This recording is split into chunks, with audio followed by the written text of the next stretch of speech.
Hey, what's going on, everyone? And welcome back to my channel.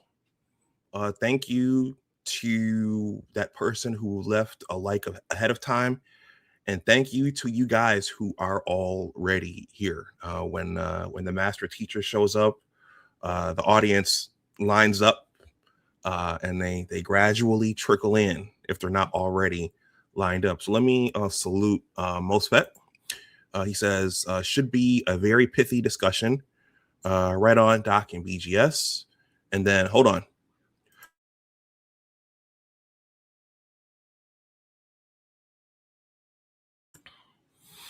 Cynical Optimist says, salute Dr. Dunbar and gentlemen of the chat. And then Money Motion says, salute Dr. Dunbar. All right, guys. Yeah, so today we're going to do, let me see if I still have the picture here. We're going to do a little bit of Black history. I don't have the picture queued up here. We're going to talk about the Moynihan Report. We're going to talk about Dark Ghetto. First, we're going to talk about Dark Ghetto. And then we are going to discuss the Moynihan Report, because the Moynihan Report, for some of you guys, this is probably all review, but this will be my first time talking about it here on my channel. And I felt like we had to at least touch upon it a little bit after talking about Dark Ghetto. Okay. So with that, I'm going to play my intro. I'm going to say a few words, and then I'll bring BGS up so that I'm not keeping him waiting forever backstage. So we will have a few words from the OF. So where did this topic come from? So I'm going to admit that because of where I come from, see, in this world, we're all living in different worlds, and not everybody is privy to the same information. But if I'm out talking to younger people, especially Black boys, what skills should they cultivate at an early age to have a chance to get into cloud engineering? Read. You need to know how to read. This is the one area where we're having an issue. Reading. Can you read? Can you follow instructions? But can you read? So the books you saw, I have books here, right? I mean, another one, Gen AI on AWS. Okay, here another one, automation. I mean, how about this one, Agentic AI Bible, right? I've got a whole shelf, and I can literally just sit here for a while and pull books off the shelf. Can you read? Can you actually pay attention? Can you sit down and read 3 chapters and take notes? So, where did this topic come from? So I'm going to admit that because of where I come from, see, in this world, we're all living in different worlds, and not everybody is privy to the same information. All right, everyone, welcome back to Big Discussions 76. My name is, hold on, let me mute that. You guys know who I am. My name is Dr. Anwar Yusuf Dunbar. My background is actually in the biological sciences, but I think I'm a scientist of everything. I'm curious about everything. And I was, at a very early age, I was given a love of reading from my folks. That was one of the most important things that they gave me. And in that intro, Theo Waff was talking about one of the basic skills for learning cloud engineering is reading, not doing calculus, not doing advanced physics calculations. It's reading. So I have BGS backstage. I'm going to say something. I've kind of said this over the last 2 years, but this is you know, having BGS IBMOR come is a big deal.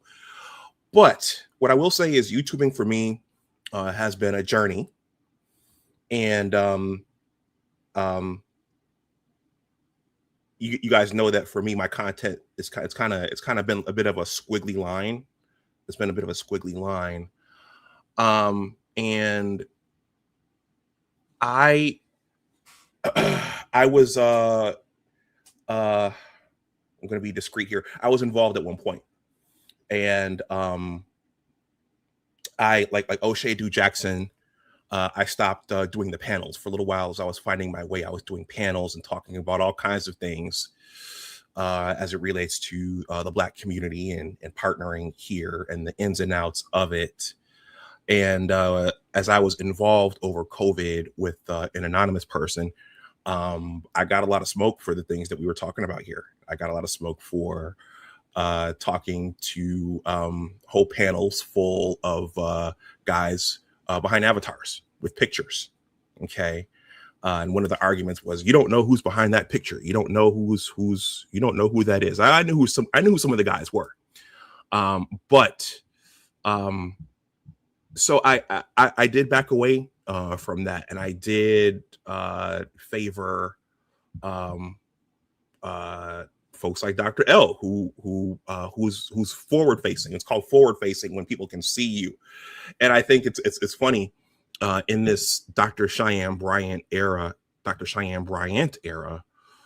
Your credentials matter. People look on and they wonder who the person who's talking, are they credentialed? What are their credentials? Why are they talking about what they're talking about? And I think with YouTube in general, aside from a person not liking what you're talking about, because that was part of the smoke I got, and the sign language is real. That is real. I dealt with that up front. But people don't understand. For example, one of my visits home to Buffalo, I'm going to wrap this up really quickly. My mom, hey mom, love you. Shout out to my mom. I was watching Professor Black Truth, Professor Black Truth doesn't cam up. So she walked in and she saw me watching this screen and she said, who's that talking? Why doesn't he show his face? Okay. The same deal is with Jason Black. Jason Black doesn't show his face. Okay. Accountable commentary doesn't show his face. Okay. That's a part of the YouTube culture. Not everybody, shows you exactly who they are. Now that does come with a responsibility because, employers are looking, people are looking at you, people who you don't know are looking at you. And then once again, if you start talking to somebody, they're probably going to start going through all your social media and they're going to wonder, okay, well, why is he talking with this person? Why doesn't that person show who they are? Okay. But in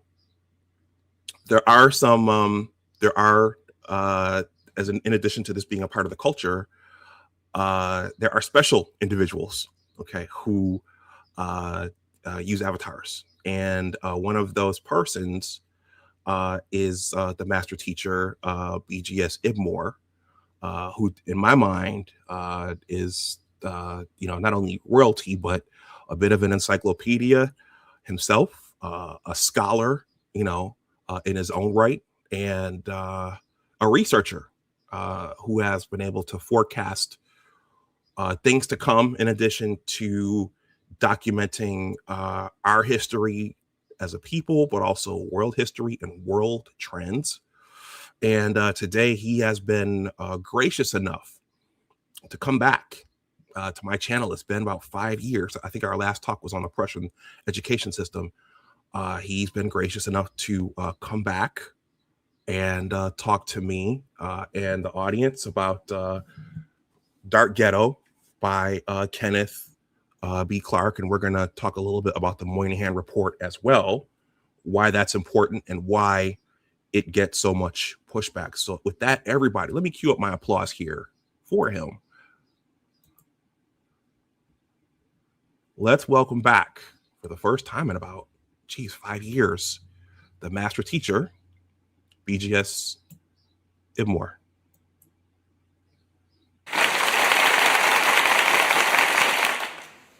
Hey, Dr. Goodbar, what's going on?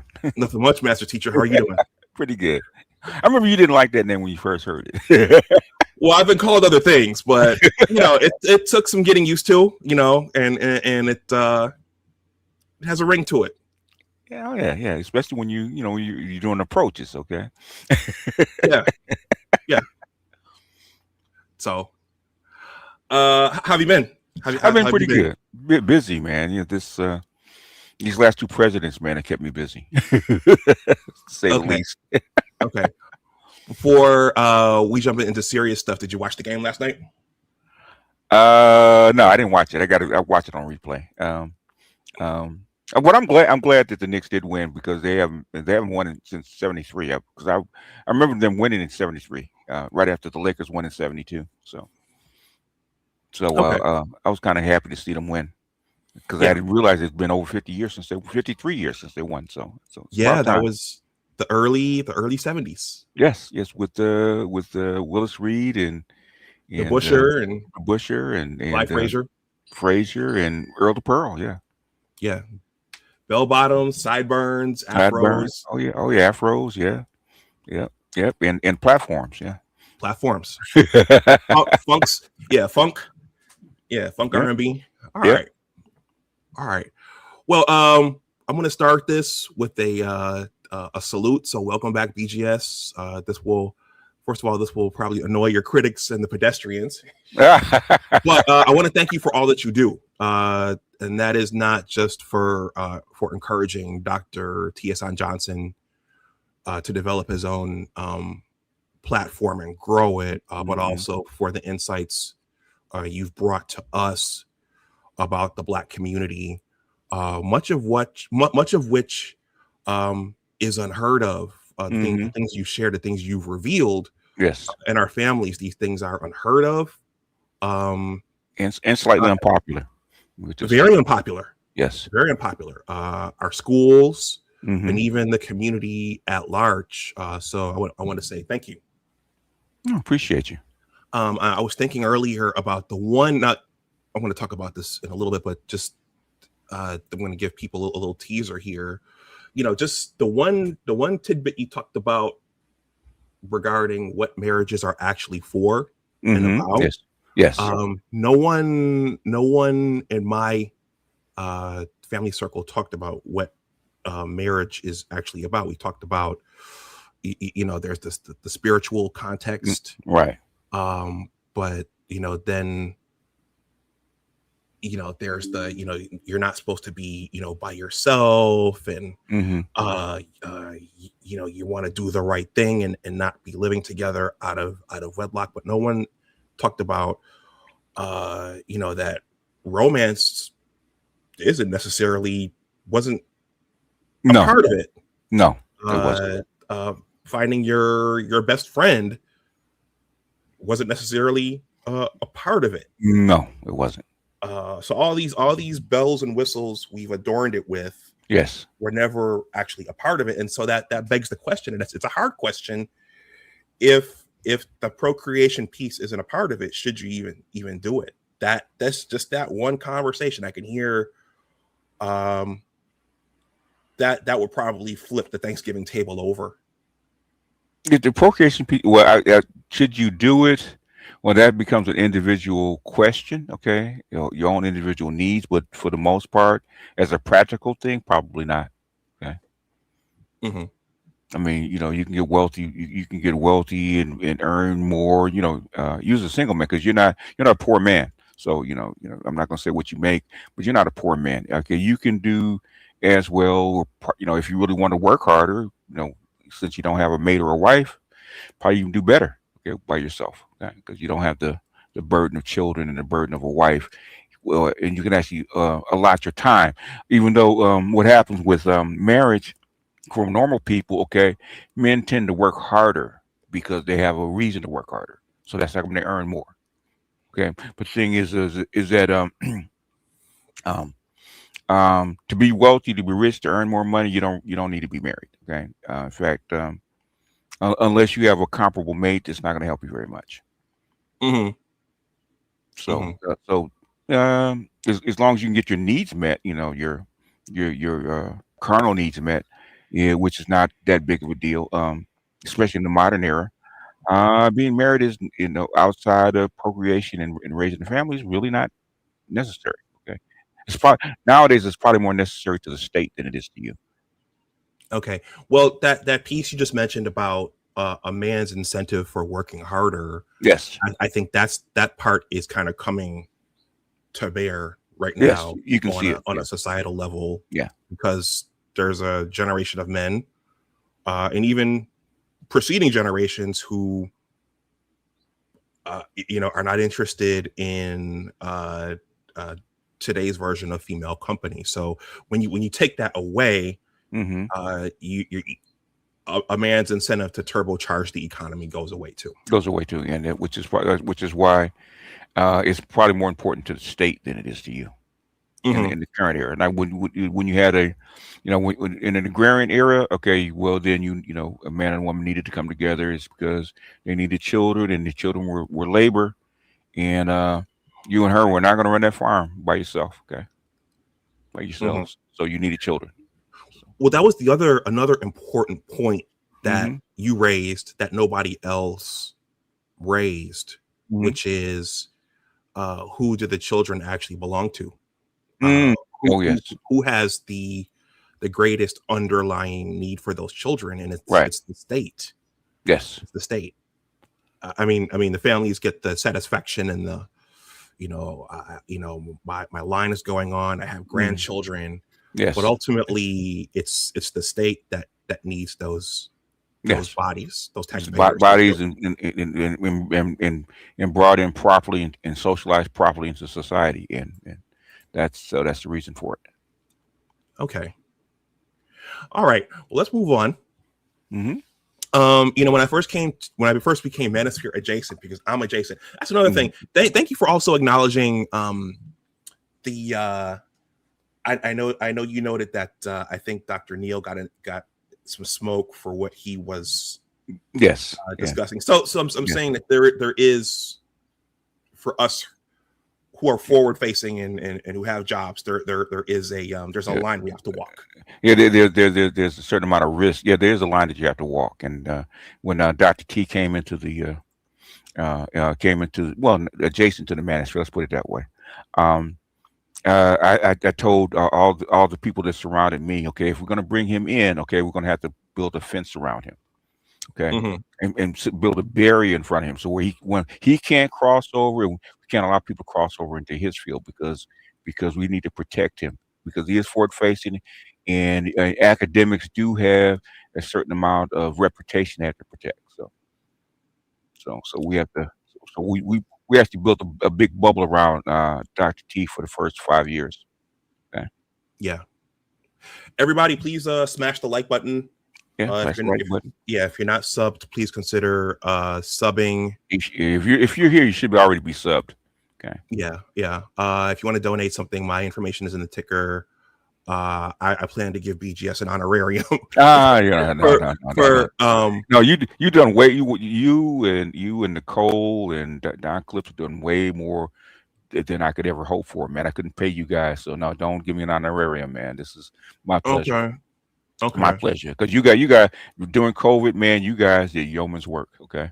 Yeah. You guys really did yeoman's work, and everything that you guys came up with, and you said some things people weren't privy to, but everything you guys discerned and came up with was 100% right because it was borne out in the Senate hearings. Okay, that everything that you guys said, everything you guys talked about was 100% right. So, and this is when it was unpopular. Okay, when we were doing it, was unpopular. It was unheard of. It was unpopular, and a lot of people didn't want to accept it. But everything you guys said, down even to the vaccines, was 100% right. So, so it's my pleasure, man, because you guys, like I said, I could, for you guys' expertise, I could not have paid for it. So I wholeheartedly appreciate it. Yeah. Okay. I want to acknowledge, I think you referred to her as Toya with the apple. She's here. There she is. There she is. Mm-hmm. And All Hail Brawler Muccio says, I need a fence too. I'm a dusty professional. You got to talk to us, man. We'll erect the fence. But the thing is, if you're showing your face and you have your credentials out for it, okay, we have to put a fence around you. Yeah. All right. Yeah.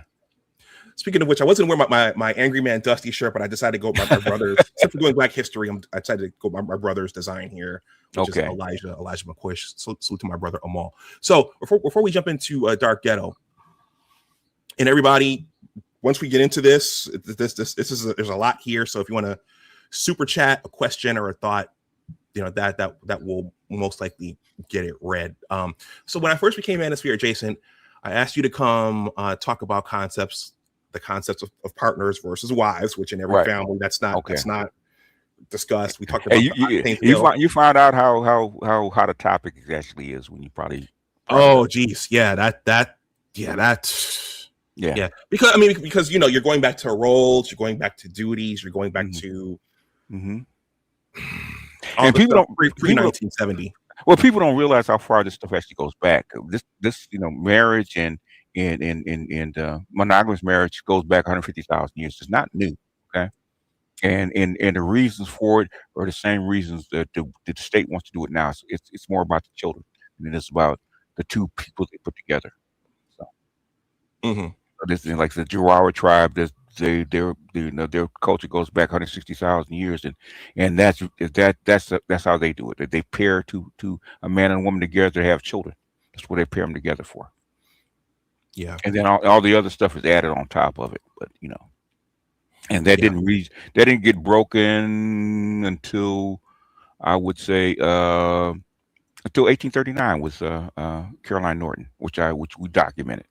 But that's a horse of different color. Even the so-called white manosphere and white people are actually talking about a gynocratic order in the United States. But that's probably way afield. That's probably another discussion and probably whole nother talk.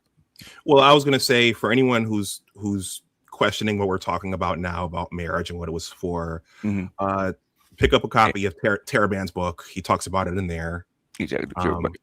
In fact, there was somebody sent me a video about Korea and their birth rate, and they're saying the exact same things that we're saying. So yeah.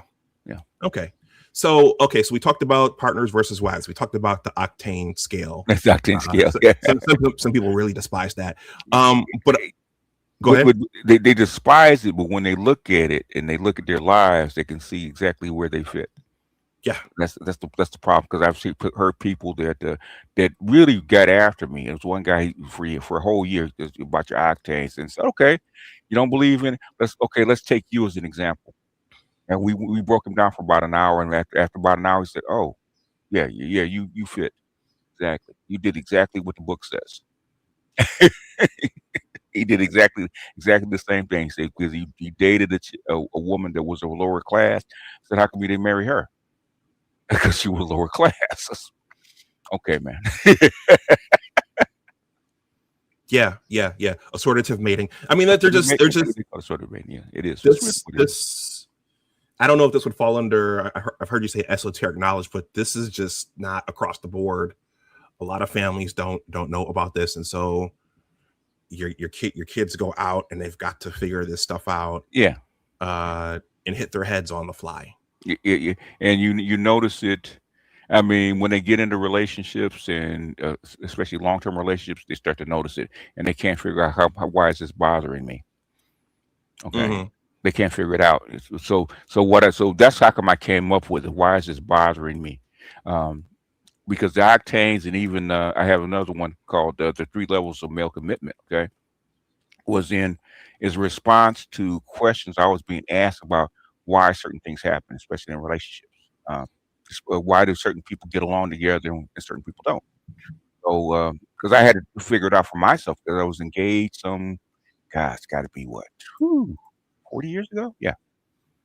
And she was what I would call a 92 climber. And I really began to see where class actually figured into my relationship with her, and from where she came from and where she's trying to get to, and how she's trying to fit into a professional class, which is something she didn't come from. So that's why I really started to dive into relationships as far as that was concerned. So I'm sure you ran across it because you're educated, you got a PhD, and certain things.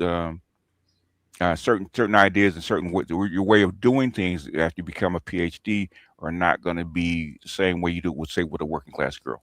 Okay, the things that you're interested in, the stuff that you do, are not going to be understood or even liked by, say, a working class girl. Saying there's nothing wrong with either, but saying is there's a difference. Well, there's that. There's also your lifestyle. Which social circles you're in, which we've laughed about this, which restaurants you eat at. Yes. Do you have a jet setter lifestyle? Mm-hmm.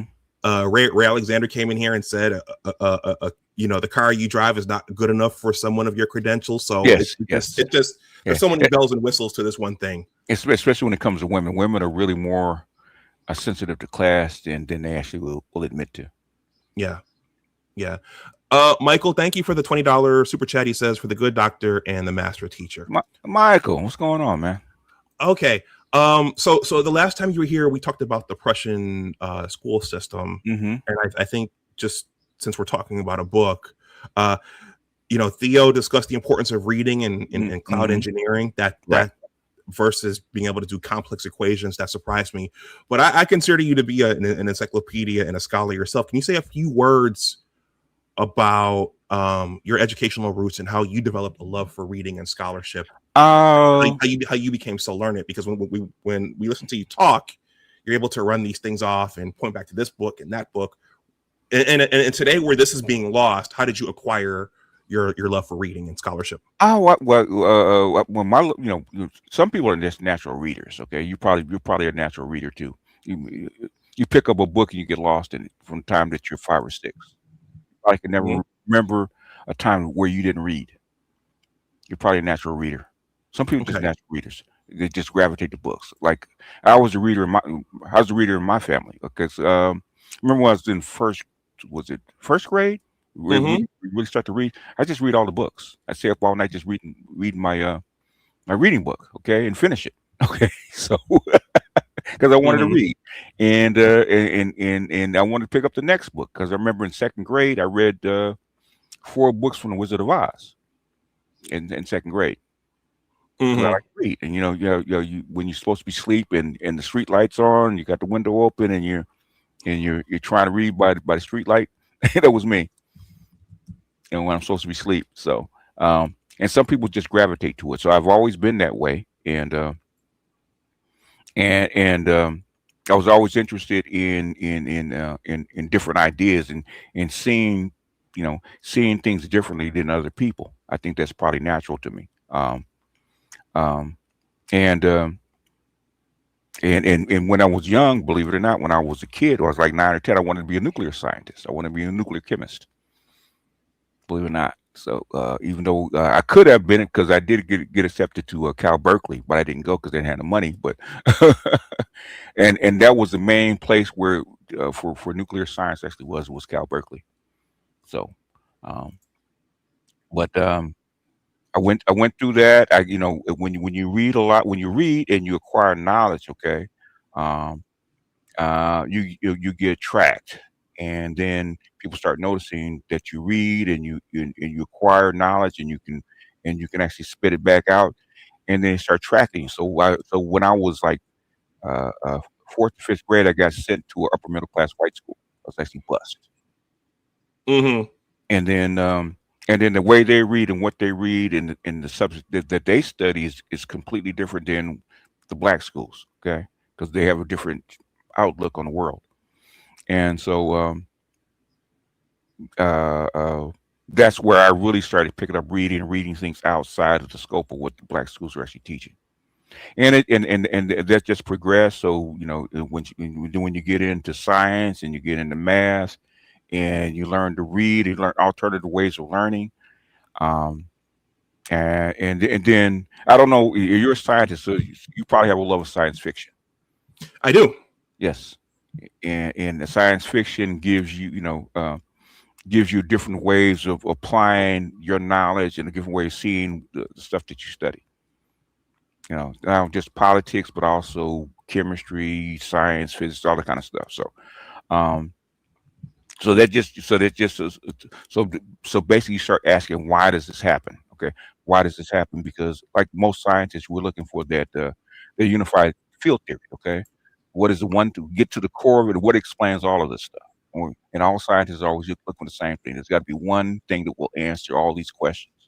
If I can just get to the root of it, I can understand everything, which we never do. That's what we search for. And so that had that so. Going through that, going to school, I went to USC, I went to Cal State Long Beach locally, and then when I started working, I got into started getting into politics, which is I think when I was younger, I got into what they call the LaRouche group, right? Which is a conservative, believe it or not, a conservative, a Rooseveltian kind of outlook. Okay, they're not far right, okay, but they're not liberal either. And that what they believe in, going back to a New Deal conservatism. And so I used to read all their literature, and then when that passed, I got into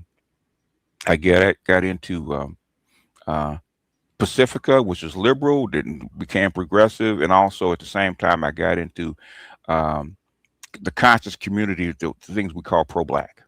Mm-hmm. And then that opens you up to a whole new library of things and or different things, which is esoteric and stuff like that.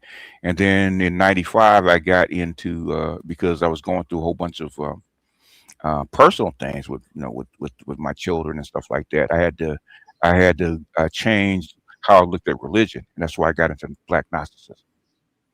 Okay. Opened up a whole different other venue of esoteric stuff and esoteric reading, and then when you marry that with trying to do with the Wall Street Journal and stuff like that, and trying to get into trading stocks and bonds and commodities and stuff like that, and then your reading load gets really heavy. Then you got to get into what when you're doing that, you try to make money. You got to get into why things happen and not what happens.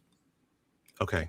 And so that's just a progression of where I'm at. So reading, I've been doing it since I was a kid. The current stuff I'm currently doing now, I've been doing it since the the early '90s.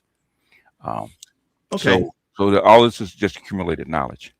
Well, one of the most impressive things is that you've been outspoken about you championing and staying on your grandson about his reading. Yes. And I think other relatives. So you know the science of reading. And just briefly, do you know where the current school system is failing younger people now in terms of passing that on? Oh yeah, I was just talking to my daughter. My daughter, she's got a master's in education, and she is teaching fourth grade currently, right? And we were just complaining about this just maybe a week or so ago, and she was saying is where they're failing it is not um, their ambition. They're failing is the method of teaching. Okay, the method of teaching, it doesn't work with how the human mind works. Okay, there's a certain there's a couple of books by George Lakoff, and he's probably they call him the father of neuroscience, and he says your brain works a certain way, and if your teaching methods don't coincide with the way your brain actually works, then it's going to fail. And what they're doing is they're trying to teach a method that doesn't work for the human brain. That's how come it's so piss poor. And my daughter, what she has to do, she has to lock the door, and she has to override what they're trying to get her to teach. The message they're trying to get to actually teach these kids and do it a different way, like math and reading. She said, I just throw all that stuff out, and I teach the most effective way to get them to get the results that I want. So the biggest thing is one, they're treating kids like a commodity. Mm-hmm. Okay, instead of a person, and my daughter was saying the same thing. When they start tying money to the metrics of a test, and I said, when you tie money to a metric, what are people going to do? They're going to cheat. So what they're trying to do is pigeonhole the kids into a commodity to where that commodity can make the maximum amount of money instead of worrying about whether that kid's going to be able to read when it gets 18, 19, or 20. Okay. So there's a lot of that goes on. So, and I'm sure you read it. Okay, about the so-called Mississippi Miracle in reading. They went from 49th to second in the country in reading is because they threw out all the Common Core statutes of how you read, how you teach kids, and they threw all that stuff out. So we're gonna go back to the base, the tried and true methods of how you teach kids to read, and they went from 49th to second. Okay. Well, hopefully that'll be a larger trend. We're trying. That's why social media is so important. Is because you spread these ideas outside of the walled garden that is in mainstream media. That's how come they don't like social media. It's because you're getting outside that wall. And once those little seeds start planting, and they can go back. That's why I give people books and references and stuff like that. It's because I don't want to, I mean, I don't have a PhD, I don't have a doctorate. Okay, I don't show my face. But thing is, the only thing I have to stand on is the information and my version of truth and where I got it. And I always tell people, just like my teacher told me, don't believe what I'm saying. Go back and look for yourself. That's really what I want you to do. I don't want you to believe me. I want you to go back and verify what I'm saying. Does it ring true to you? Okay. All right. Well, the remainder of my questions deal with most of the remainder of my questions deal with Dark Ghetto, which, as we'll describe, this is not just about poor Black people. This is about all the classes as well. Yes. But before we jump in, we've talked about boule Black people. We've talked about poor Black people. We've talked about street Black people. We've talked about middle class Black people. Yes. But in your content, you just mentioned them, the conscious community, the quote unquote conscious community. Mm-hmm. Can you say a few words? And you've mentioned some other frictions you've had in there and why, but can you say what that is and what that sect is? It's kind of under the nationalist tent, right? But it's not the Nation of Islam. No. But what is the conscious community? The conscious community is an offshoot of the civil rights movement, and it's a mixture of civil rights. It's a mixture of Pan-Africanism, nationalism, Pan-Africanism, and civil rights, all kind of blended together. And what it does is try to go back and find out the why of us and why we do things as Black people. So we just don't cut off our existence here. We have to try to go back to where we came from and try to reclaim some of those roots, and then find out, okay, how do we connect with other Black people across the globe, and then bring all that knowledge back in, and then try to teach people, okay, who you are and what you are. It goes beyond just what America says that you are. And then you bring all that into your current situation. Okay, how you interact with your spouse, how you interact with school, how the other people from other groups see you, not only here but also in the world and stuff like that. So that's the conscious community. Is bringing all this knowledge back in and breaking it down and studying it, and then trying to apply it to your situation. Okay, but from what you described in some of your content and why you had to step away, they have certain philosophical leanings. Yes. Yes. Yes. The conscious community of pro-Black is a gynocracy. Okay, and you being able to critique or criticize or examine females in a certain way. Okay, Dr. Umar. It can't be done in that community, okay? Because like I said, when I came here, okay, I wanted to talk to Black men about our situation, okay? Because I came here because I was reading about Dataclysm and also some dating books about dating apps, right? So I started reading about that. I wanted to know more about it, and that got me into the manosphere. Okay, and got me into the MGTOWs, and I saw what they were doing in protest to the marriage laws in the gynocratic marriage laws, and then I found out, okay, my experience is, as far as a man doesn't fit the so-called the broader white manosphere, because I'm not white, and who I am as a Black man is unique not only to men. White men in America, but also men across the globe. Okay, Black men have a very unique experience in this country and in this world. Nobody, it's happened no place else. Okay, it's happened. It was a forced gynocracy upon Black men, and we have been trained in it and succumbed to it. And to talk about it, especially in the pro-Black, it doesn't go very well. Okay, so that's why I came to YouTube, and then when I came, when we left the MGTOWs, it came to be into the Black manosphere space. Okay, I can't show my face because I show my face, people are going to connect me to other people in the pro-black sector. And if you're not pro-black woman in the pro-black sector, you're not going to make any money. And a lot of my friends that I've made friends over the past 20, 30 years ago start losing their ability to actually make and earn and do business in that sector. So that's how my voice is already recognizable enough. But to show my face and put my name out there, it would not be good. So that's why I do it. Okay. So what the pro-black sector is in proving it over and over again is a very matriarchal space. Okay. Well, in describing it, it sounds like some of the things Clark describes in he did Dark Ghetto, but we're gonna get there. I think it's appropriate now to we're gonna open with this passage from E. Franklin Frazier from the Moynihan Report. Though we're gonna end with this because I think this sets the stage very, very well. Let me share my screen. It's a short passage. I'm sure you're quite familiar with it. Let's see. Okay. Go back there. All right. As the result of family disorganization, a large proportion of Negro children and youth have not undergone the socialization which only the family can provide. The disorganized families have failed to provide for their emotional needs and have not provided the discipline and habits which are necessary for personality development.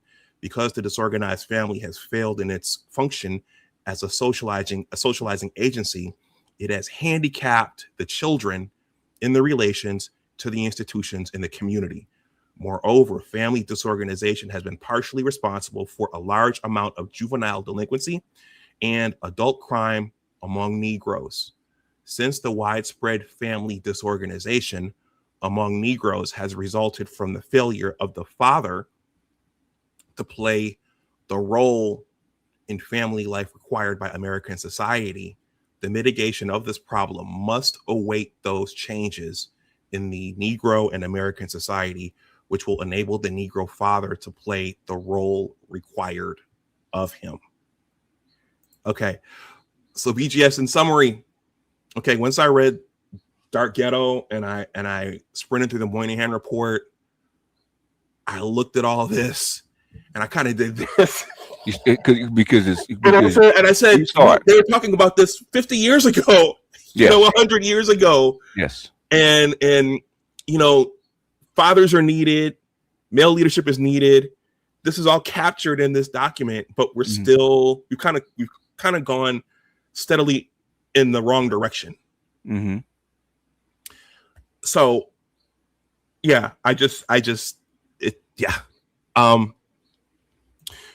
how did you, we're going to end with that. How did you, as a Black boomer, okay, these names never came up in my family, Kenneth B. Clark and E. Franklin Frazier.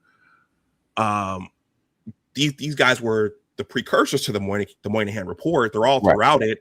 How did you become a boomer yourself? That means you were born in either in the 40s or the 50s. How did you become aware of these guys? Did you become aware of these guys after joining the conscious community, or were you? Did you it came through the red pill, through the manosphere. Okay. The Moynihan Report, I'd heard about it, I'd never read it until I think it was important. Okay.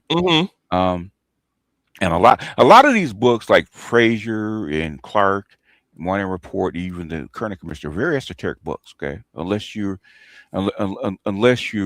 in academia and aware of it, you probably won't hear of it. Okay, probably aren't aware of the Current Commission. They're not widespread. They're not widely circulated. So unless you're in that rarefied air, then you probably won't hear about it. Like Frazier's not very popular. Clark, we don't know him by the Dahl test. Him and Mamie Clark did the Dahl test. You hear about that all the time with Thurgood Marshall. Okay, BGS, since we're talking about and I said this in Black History Month when I referred to you. I think people like to get on you, the pedestrians, for the octane scale and yes, the 92 climbers and those things. But I said BGS talks about Black history throughout the year, so I do have Kenneth Clark, since you said this is esoteric knowledge, I think we should put faces with these names so people can see who these people are. I mean, because not every family knows who these guys are. So this is Kenneth Clark. And see, when you say esoteric knowledge, when I think esoteric knowledge, I don't know why I think about the stuff Maggie talks about. Oh, well, religious your stuff, the astrology you talk about. I don't think of this Black history. Well, I had not as esoteric, but this is I guess this is esoteric because not everybody knows it. Yes. Yeah, that's what esoteric means. It means hidden or not widely known.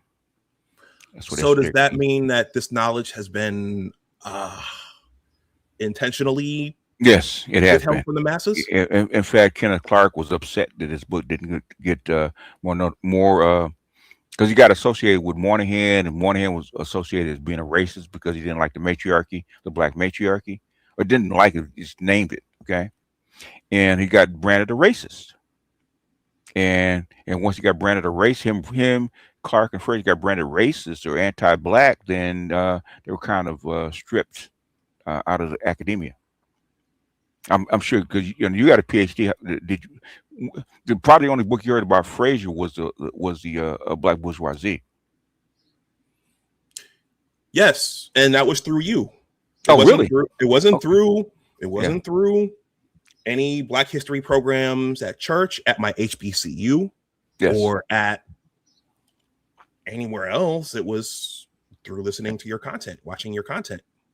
And the only time you hear about Kenneth Clark is like him and Mamie Clark is the doll test, because that was one of the key exhibits in Brown versus Board of Education. Because I'm sure if you think about the doll test, you hear Kenneth Clark, then you know who he is. That's how most people know him. Yeah. So everybody, and we're going to get to this in my questions. Kenneth Clark was a psychologist. Okay, and this, for all of our knowledge, this right here is E. Franklin Fraser. I mean, that's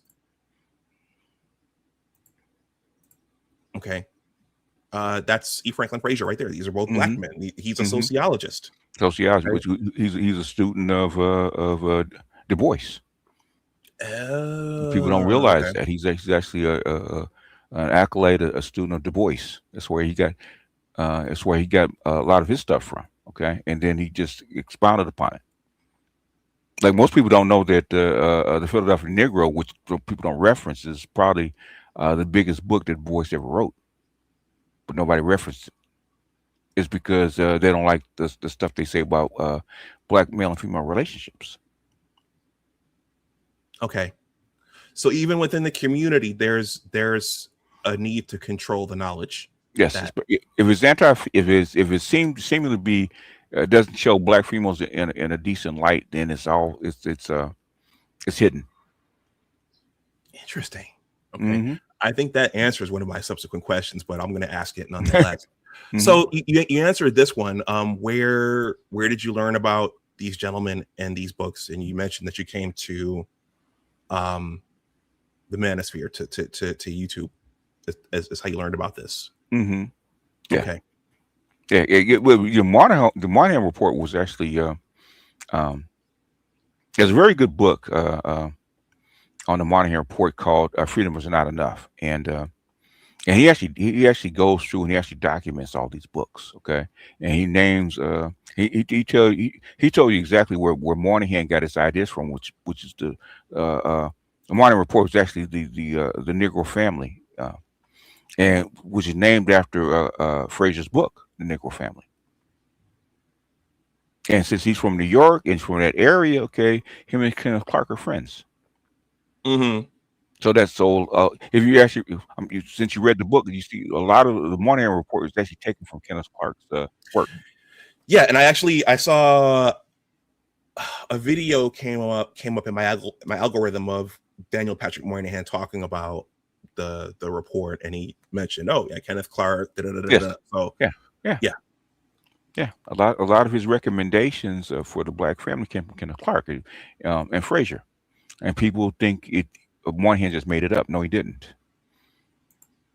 Du Bois, Fraser, and Clark were his main three people actually associated with to actually bring up the report. Okay. All right. So everybody, there you. Well, I'll say this. Yeah, I heard BGS talk about Dark Ghetto numerous times, and that led to me asking for it for Christmas because I wanted to know, I wanted to understand. So that's his principle of don't believe me, go check it out for yourself right there. Okay.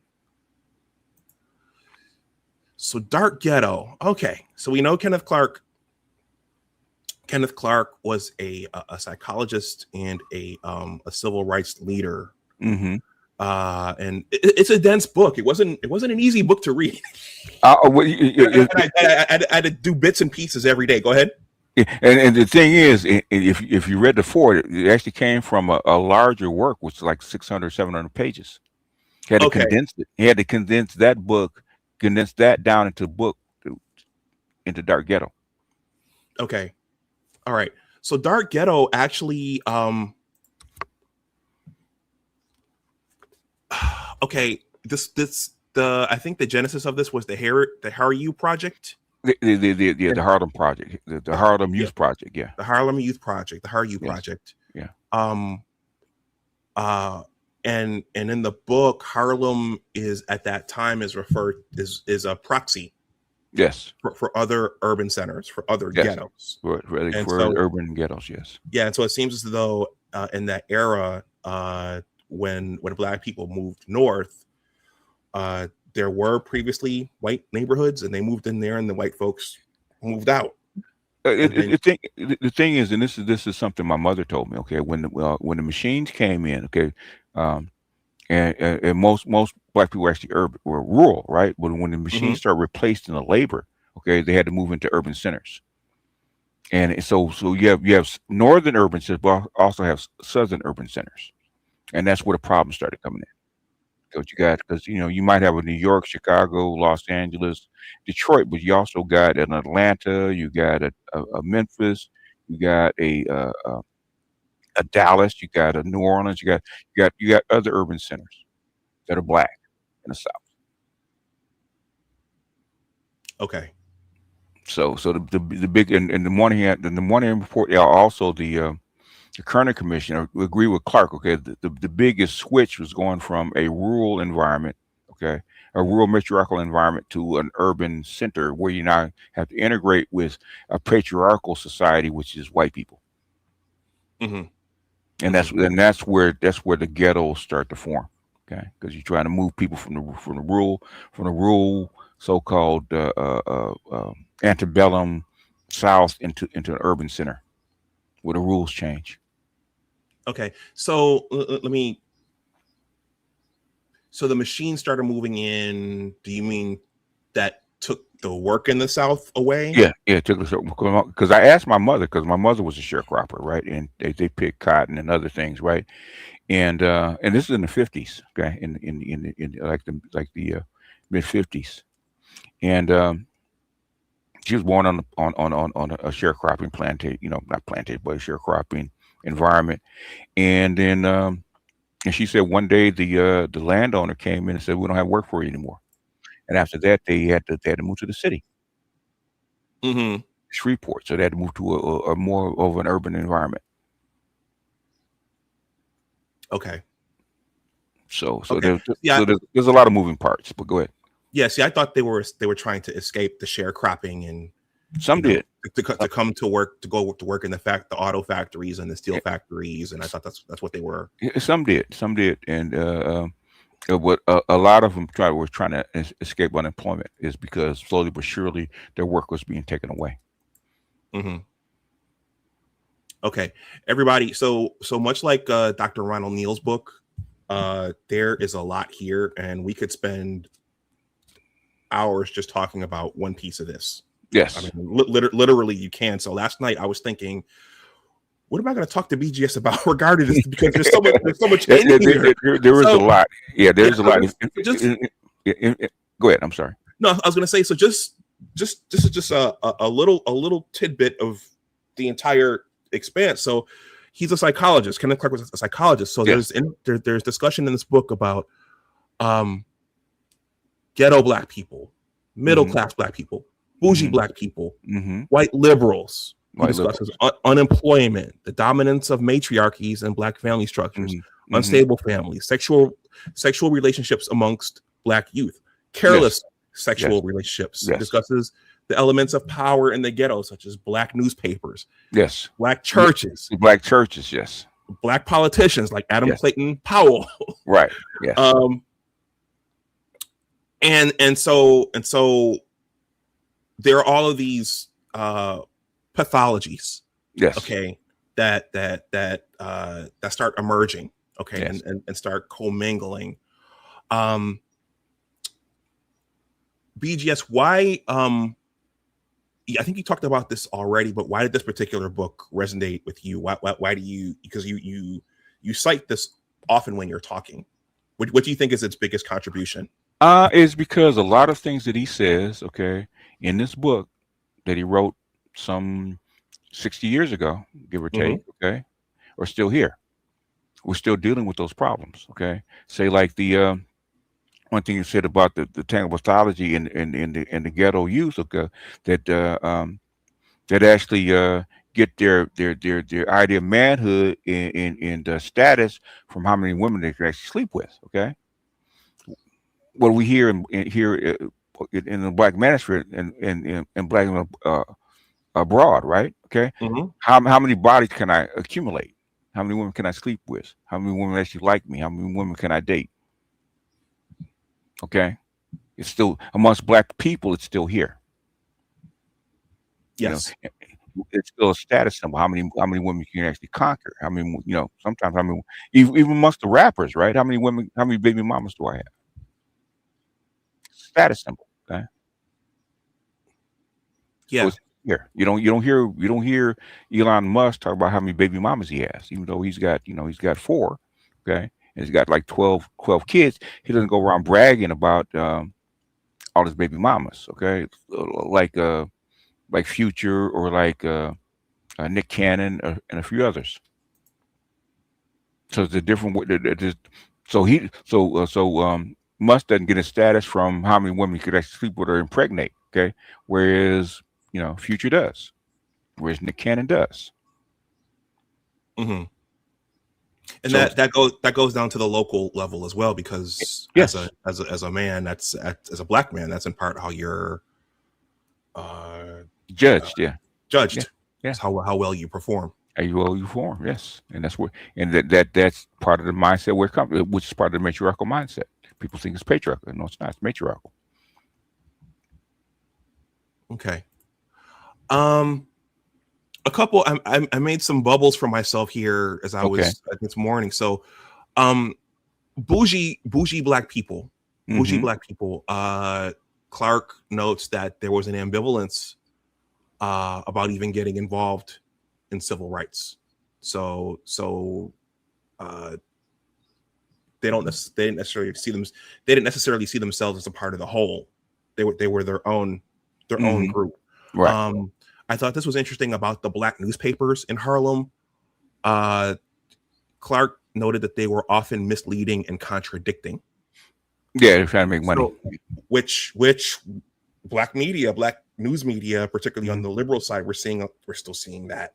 Yeah, you still see it once your politicians, shout out to Jasmine Crockett, and a few others. Okay, but that's how you inspire Black people, especially Black females. They care about emotions. They don't care about accuracy or facts. They want how do you make me feel?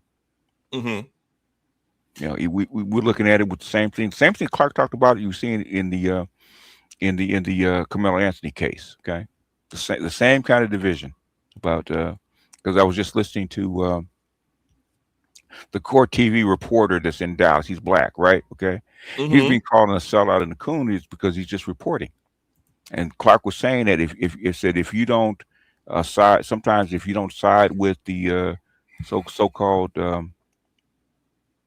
as he called lower class, but also the Black Power initiative, okay, you're going to be listed even though you're neutral. You can be neutral, you can be accurate. They don't care about that. Okay, they care about you're not being on their side. So a lot of that stuff that Clark talked about way back then is still here with us. Some things have evolved a little bit, so such integration is changed, but a lot of that stuff is still here, or most of it still is. In Yeah. fact, Yeah. in fact, what he said about if we don't solve the if we didn't solve for uh, the small, then he called the small pocket of dysfunction was actually going to spread, actually work its way out of the bubble and work its way into the other classes, which it did. You know, with the help of rap hip hop. Okay, it actually bubbled up. So now you see your black female vice president with Megan Thee Stallion on stage. So it's kind of bubbled out of its little bubble, and it's worked its way up into the broader society. So Yeah. you about that. Everybody, please smash the like button and consider subscribing if you're not subscribed. I made two other notes here, and then we'll move on. Regarding the black church, black churches are more controversial today than ever. But he noted escapism. Yes. Okay, and that was one of the few places where black people they felt like they were somebody. Yes. And yes. important. They could be. They were important. They had social power within the church. Yes. Social power within the church. Mm-hmm. And then also he noted that black clergymen in white church structures couldn't aggressively champion black causes. No. So I agree. But this was also politics as well, because if a black politician became successful in the greater power structure, he couldn't be as aggressive. Yeah. Yes. For black causes. Yes. Right. So it's kind of like these people had to choose sides. One more point here about Adam Clayton Powell, because up to this point, I had heard this gentleman celebrated. Okay. And I'm not a master on Adam Clayton Powell, but Clark wrote in his book that for Powell to survive, the ghetto must survive. Yes. Yeah. So what that saying is, because in certain circles this man is lauded and lionized. Yes.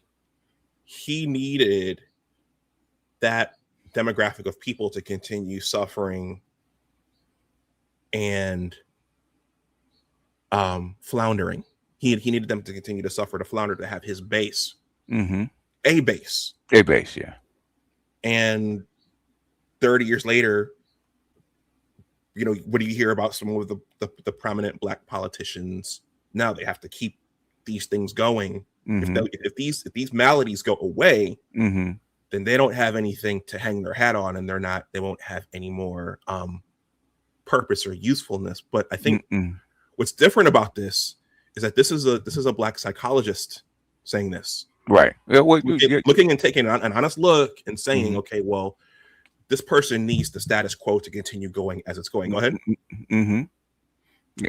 Basically, you got to remember, anything to do with soft power in politics is psychology. Okay. It's like how people think, what motivates people, what makes them do things, how they react to certain triggers and stuff like that. It is psychology.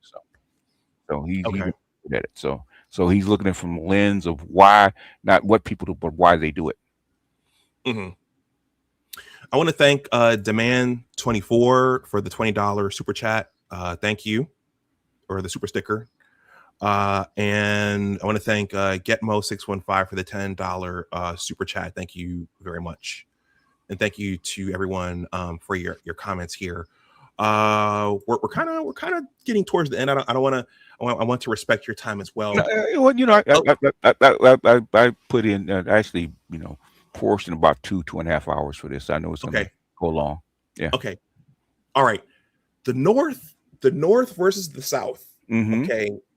Southern versus Northern living for Black people.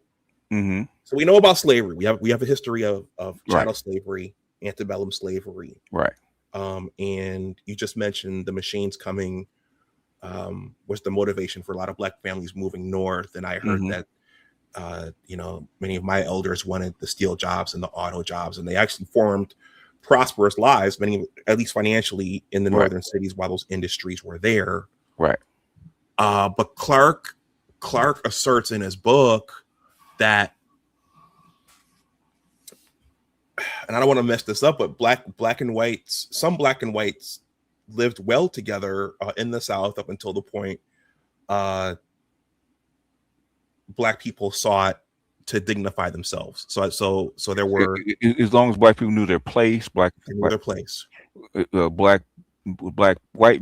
people and black people got along, as long as white people knew their place. Yeah. But the flip side is that moving north actually hurt our families.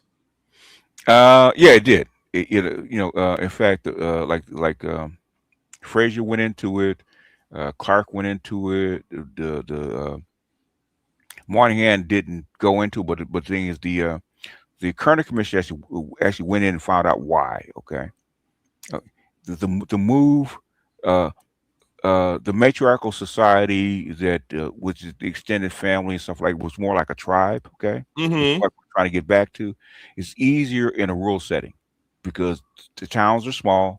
Okay, the families are connected. Okay, they work on the land. But in an urban, in a urban setting, okay, urban European setting, okay, the nuclear family actually rules. So you don't have the extended family. You don't have all your, you don't have all your cousins and your mother and your father and your best friend that you grew up with in proximity. Okay, you're all spread out. Okay, you can live in one area of the town, and they live in another area of the town. You're not all connected the same way you were. And then you're mixing in a whole bunch of other people that you don't know. So your way of doing things, your way of connecting, your family structure has to change along with it. So the matriarchal way of doing things, which is close to the tribal network, doesn't work as well. So that's how the family started to actually disintegrate. Yeah. I observed as I was writing my book, and just in family discussions, I did, as I got older, I started to note that my mother and her cohort, they had more of a village, quote unquote. Yes. And then as things went on, that started to go like this. Yes. It started to become less and less. Yes. So that, you didn't have as much interaction with your cousins or your aunts and uncles. Now, some folks moved away. Yeah. But even in the same city, yeah, we weren't around each other all the time. No. We were on little islands. Yes. Yeah. Okay. Yeah. And that's so the family structure that you had for like 200 years, when you move to an urban center, all of a sudden doesn't work anymore.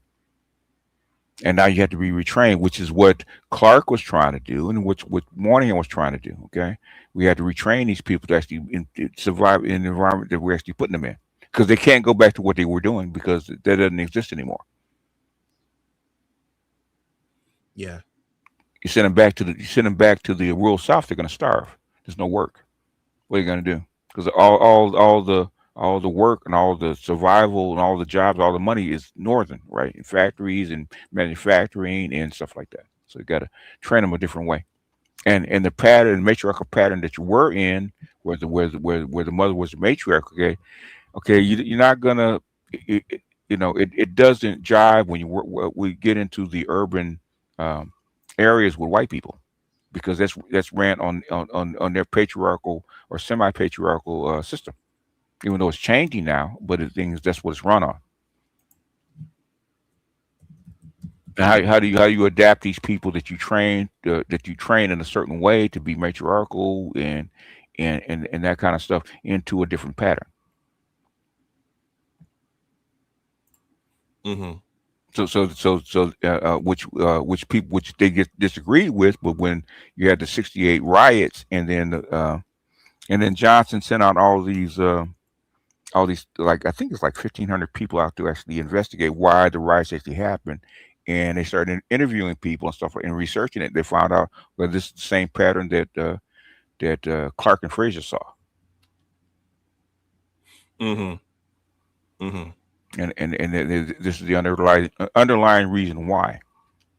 So Moynihan was actually correct. Okay, we abuse these people, we train them a certain way, and we have to fix them in a sense. We got to fix them. And how do we go about doing that? And that's what he got from Clark and Fraser. How to actually going back to actually integrate these people into American society, a broader American society. We've actually isolated them for 200 years.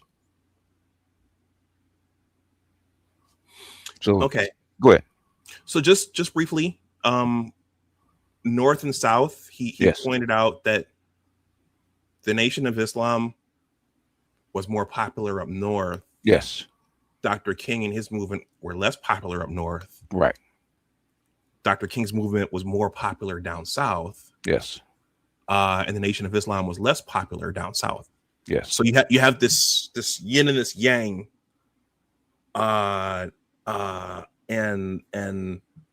Dr. King's movement was more about living with and being accepted by the greater power structure. Right. And the Nation of Islam was just like, well, we don't like you anyway. And Moynihan actually says that when we get to the report, they acknowledge that they don't like us. They just don't want to be around us. So I thought that was interesting as well, that the two different locations, there were two different mentalities. Two different environments, yeah. Two completely different environment, two different environmental environments, and two different kinds of white people. Northern white people aren't the same as Southern white people. They're not. Even today, that's like when people talk about Texas. Okay, you know what, Carmelo Anthony, right? You're in Texas. People know.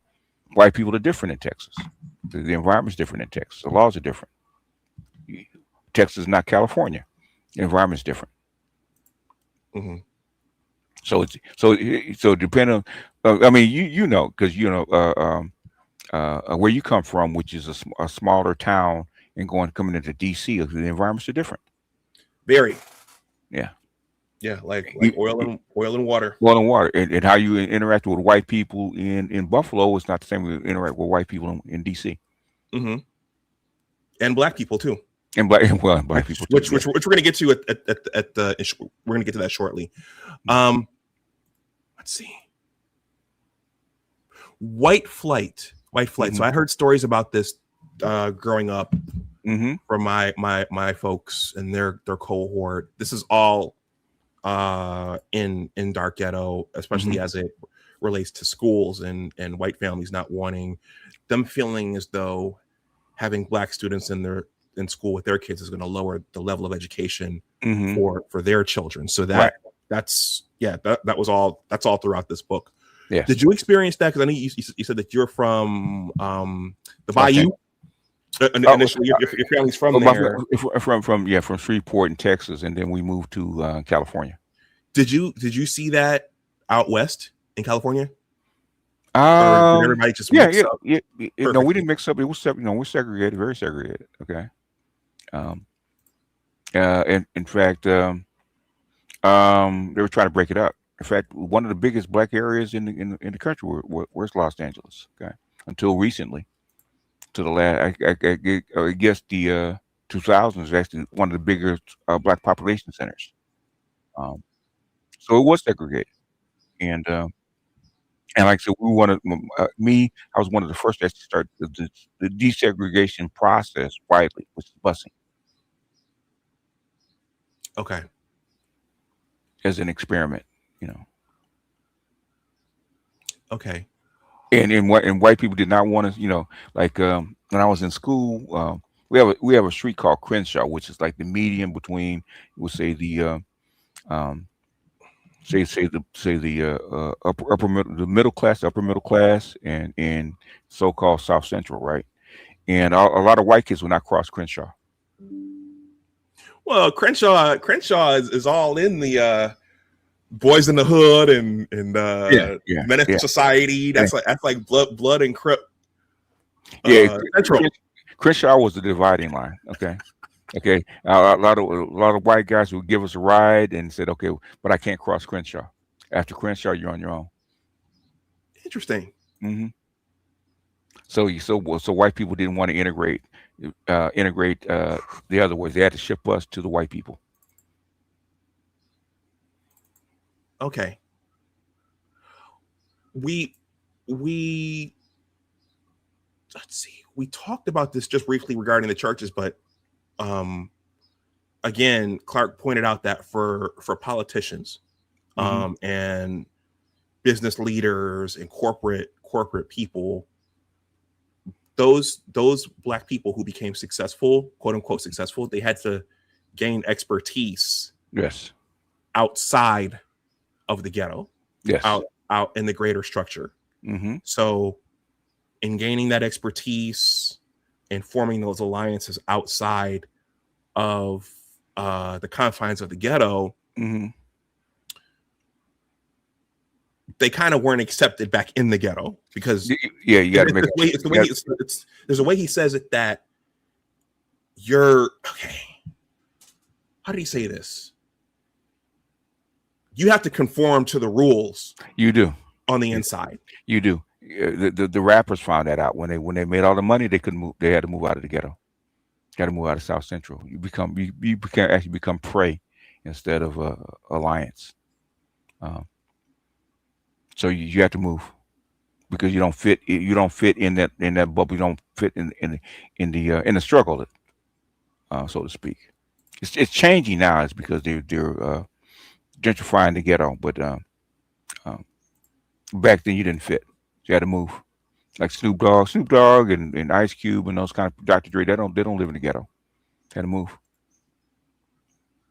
Okay. But yeah, see, so you had to learn how to maneuver on the outside and it's interesting being successful on the outside. But I think when I read that, I felt like that's a general part of the condition of being a Negro in this country is that yes. If you're accepted, if you speak well, if you can get along with white people, you're almost seen as a traitor. Yeah, you're almost seen as a traitor. You don't talk like us. You don't walk like us. You don't hang out in the same places as we do. So this is something that's happening inside your group, and then there are things happening outside your group. Okay, so this is all part of the Negro condition in the country. Sick Diggy says, my question at BGS IBMOR, white flight is often synonymous with capital flight. Isn't that correct? Just like Craig B. Hewlett had explained it. I mean, if you just look at the median income of a Black family versus a white family, okay, that's self-explanatory. The employment rates, all that kind of stuff. Okay, so when a white family leaves, the tax base leaves with it. So yeah, it is capital flight. But they're not pulling out their money. But the thing is, they've been and Clark says they've been taught that Black people are a certain way, and they do certain things, and sometimes we kind of live up to that myth and that ideal, and so they say, well, I don't want to live in that kind of neighborhood, but where the lawns aren't taken care of, where there's garbage, where there's people walking down the street with boom boxes and and get into fights and stuff like that. I don't want my kids going to that kind of school or environment, and sometimes I can't blame them. So that's why they leave. Okay, so I think thank you, Sick Diggy. I think this is a good segue into my last point about Dark Ghetto before we move to the Moynihan Report. He wrote something in this book that I made a bubble about here in my document that I never thought about. And he asks the question in the last chapter, within the last couple of pages, would Negroes live around each other if they had the choice? Okay, so in other words, throughout the book, what he depicts is that in the ghetto, in these Black communities, you also have well-mannered people who want to do the right things, who want to manicure their lawns, who don't like to hear the boom boxes outside, who don't want drugs sold on their corner. They by nature, they want to get out. Yeah. but because of segregation, we Yeah. often think about segregation as not being able to integrate into white neighborhoods. Yes. But what that also did is it kept those families who wanted to get out. Inside the bubble, inside the box. Yeah. So the answer is no. If a lot of families weren't forced to live together, many of them would move out. Some did and form their own community. Yeah, form their own community. Yeah, which is what you saw with the more boule types. Yeah, Who were if they were old guard money, as Lawrence Otis Graham said, that they were already out on their own. Mm-hmm. But those non quote unquote ghetto people in the ghetto, they would have if they had their way, they would have moved out, which many did. Mm-hmm. But when they moved out, they found that the white people didn't want to necessarily live around them either, which is why they moved. Yeah. So this has been the condition for Black people for post-slavery. Yeah, post-slavery. Even before post-slavery, the same thing. Yeah. Mm-hmm. Yeah. There were free Black people in during slavery. So yeah, same thing. Okay. Judeo says the tax base to support schools and services shrinks, leading to decay. And then you don't have political power. A lot of that money gets siphoned to the white areas. My daughter was just talking about that because she teaches at a mostly Black school, and a problem they're having is they don't get their equal amount of resources monetarily. It's been siphoned to the white areas. So okay, that's part of that. Yeah. Have you ever read any of Jonathan Kozol's books? I don't think so. Okay. Savage Inequalities talks about tax bases. Yes. And no businesses going into lower income neighborhoods and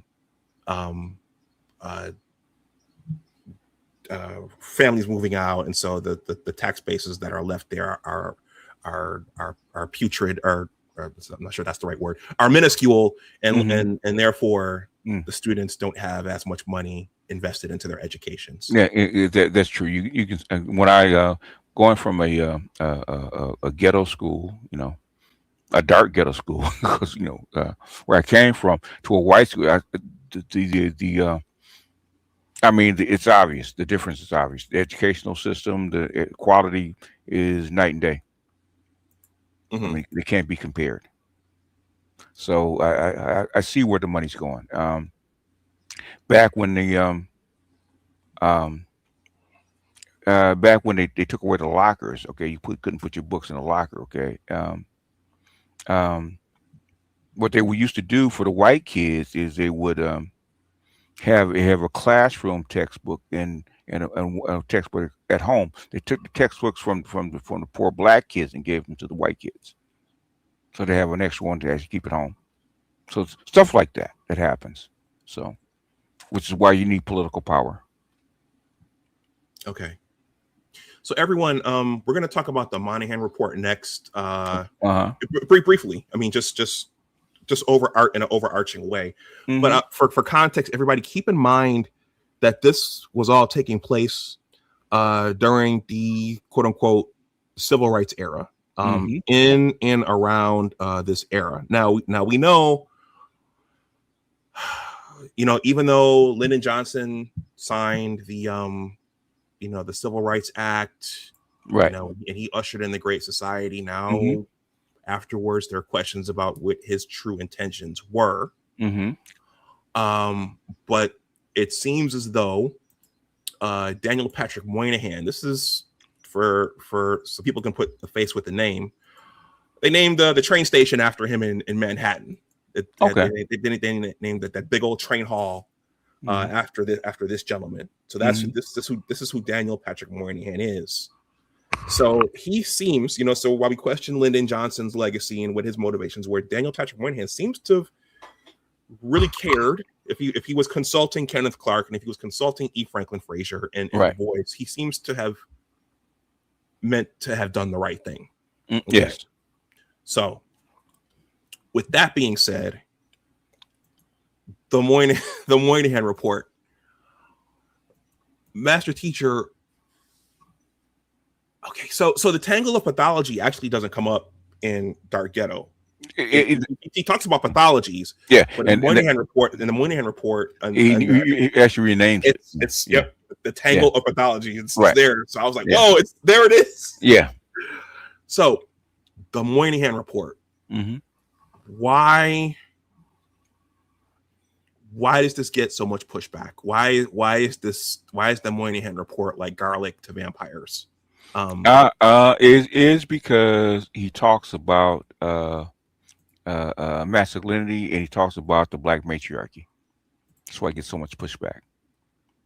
That's where the blame the victim comes from. Which is quoted by black females and feminists. Okay. And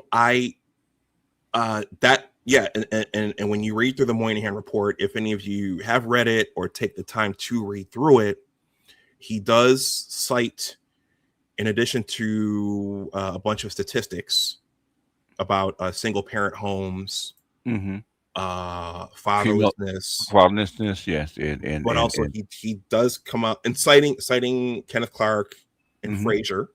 Okay, he does state that this is not natural. This is against how this society functions. That functions, yes, yeah. And the kids who come from these families, they're not primed to be functioning, contributing members of society. So that's in part the underlying message of the Moynihan Report.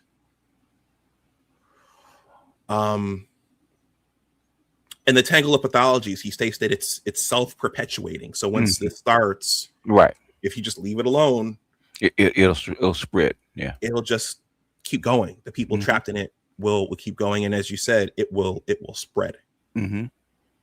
Okay, I'm just wondering why nobody listened to this back in the day, and even now, with some of our families saying this, making these conclusions.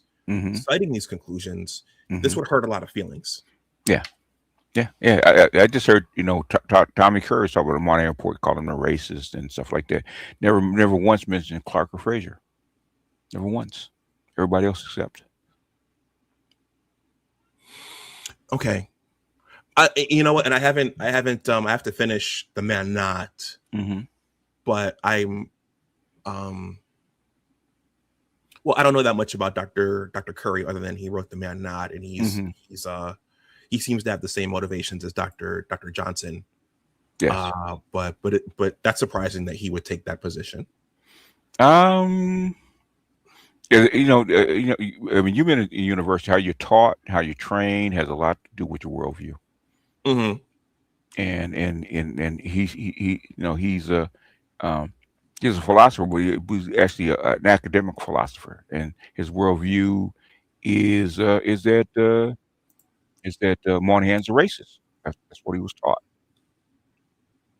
Okay, and if you don't actually read the, because I was never filtered that way. So when I read the Moynihan Report, I said, "Oh yeah, this makes sense."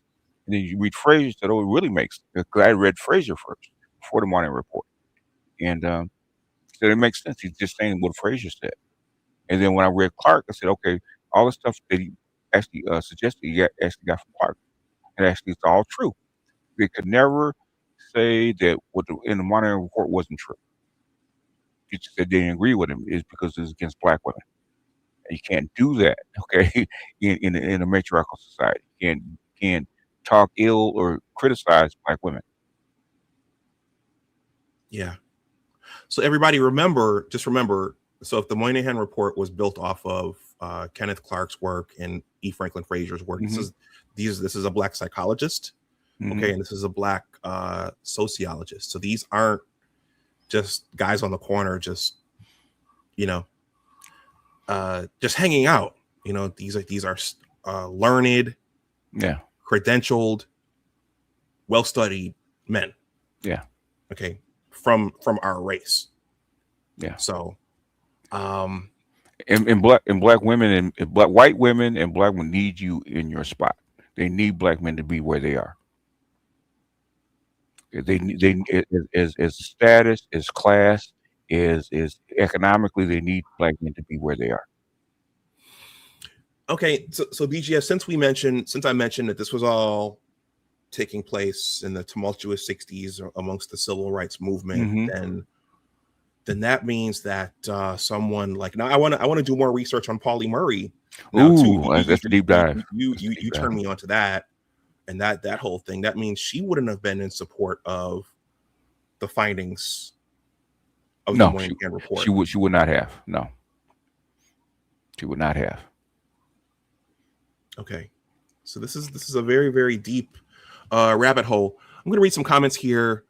Sick Diggy says, a prime example to your point about no longer being viewed as a traitor / changed at Big Discussion 76 would be Michael Jackson and Wesley Snipes in the former's bad music. Okay. I think I see what you're saying there. Yeah.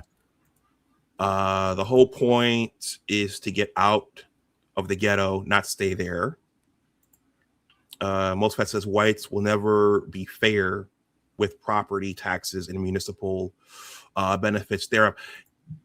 That was another point I think that Clark was asserting in his book, which was that no matter how much protest there was, no matter how passionate the protests were, it was always at the mercy of the greater structure.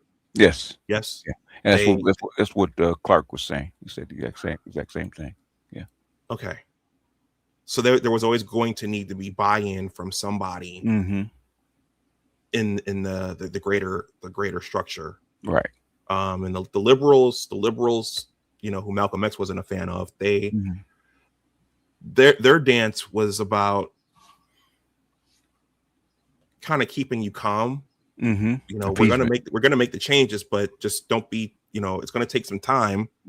But it's not gonna happen overnight. But we're trying to work with, to get the changes that you want. Most Fat says white people never appreciated how good they had it.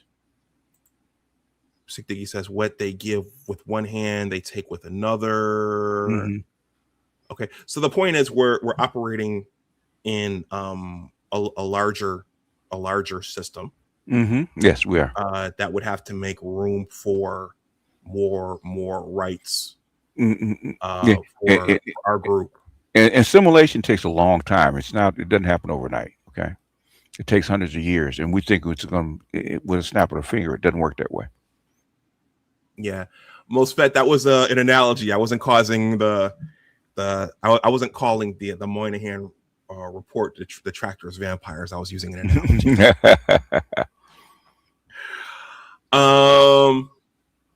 Black Uru left a super chat. Black Uru, I appreciate. I was listening to you guys on Mr. Z's panel yesterday. I always appreciate hearing what you elders have to say, in particular, because you guys can see the things that are going on and you speak frankly about it. Black Uru Strike says it might be worth looking at who sponsored the opposition to the Moynihan Report. That might tell you more about the true motives of what was done. Yeah, if you read the book, Freedom Is Not Enough, it actually names the opposition. So who actually opposed the Moynihan Report and the pushback.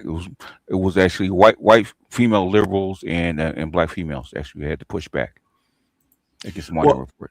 Okay, so he does end the Moynihan Report with some language about the government will do what it can to help to set this right. So there was much the same way there was opposition to My Brother's Keeper. There was opposition to the findings, and even implementing the changes suggested by the Moynihan Report. There was resistance to that. Yeah, a lot of We think that it's a soft power caste system and power structure, but it's not. It's very hardened. And we think that our black women are actually not part of the hardened power structure, but they are. They, that's why when I played James Earl Jones, him talking about it, okay, a lot of women actually didn't like that. It's because he actually named it. The women don't want to actually give up the rolling pin. Black women they don't actually want to give up control of the black community. They don't. We see that with the 2024 election. Okay, they were trying to browbeat us and actually voting for Kamala Harris. Vote their way. Get behind your women. Okay. As what's her name? Reed said. She said, she said that. Said get behind your women. Okay. Tiffany Cross said that. She said get behind your women, and Tariq Nasheed, Kevin Samuels following Tariq Nasheed quoting folks. Okay. And they've been adamant about that. So they don't want to give up control. In fact, Dr. T just did a video today talking about black women trying to rewrite civil rights in their image, which is something Pauli Murray wanted way back in '63. Yeah. But we're close to the end. Mm-hmm. I was going to ask you. I mean, I think it's all kind of self-explanatory. Mm-hmm. Based upon what we've talked about. Well, Moynihan did note in the report that the education of black girls at that time was prioritized over the boys. It was. Okay, it always has been. It always has been. So there's a whole section of the report talking about education and boys and what happens to those boys. But one of the other interesting findings. Give me a second, BGS. I'm going to try to find it. Okay. And just show it to the audience so they know we're not just smoke. Yeah. The Moynihan Conference of 1890. Okay, you should be finding it on PDF. Okay, is another one you read. They were saying the exact same thing. They're saying black men didn't need to learn how to read and write. Okay. Mm-hmm. Oh yeah. Read blueprints and diagrams is all they needed, and manual skills. And the women should be taught how to read, write, and do and take care of the bills.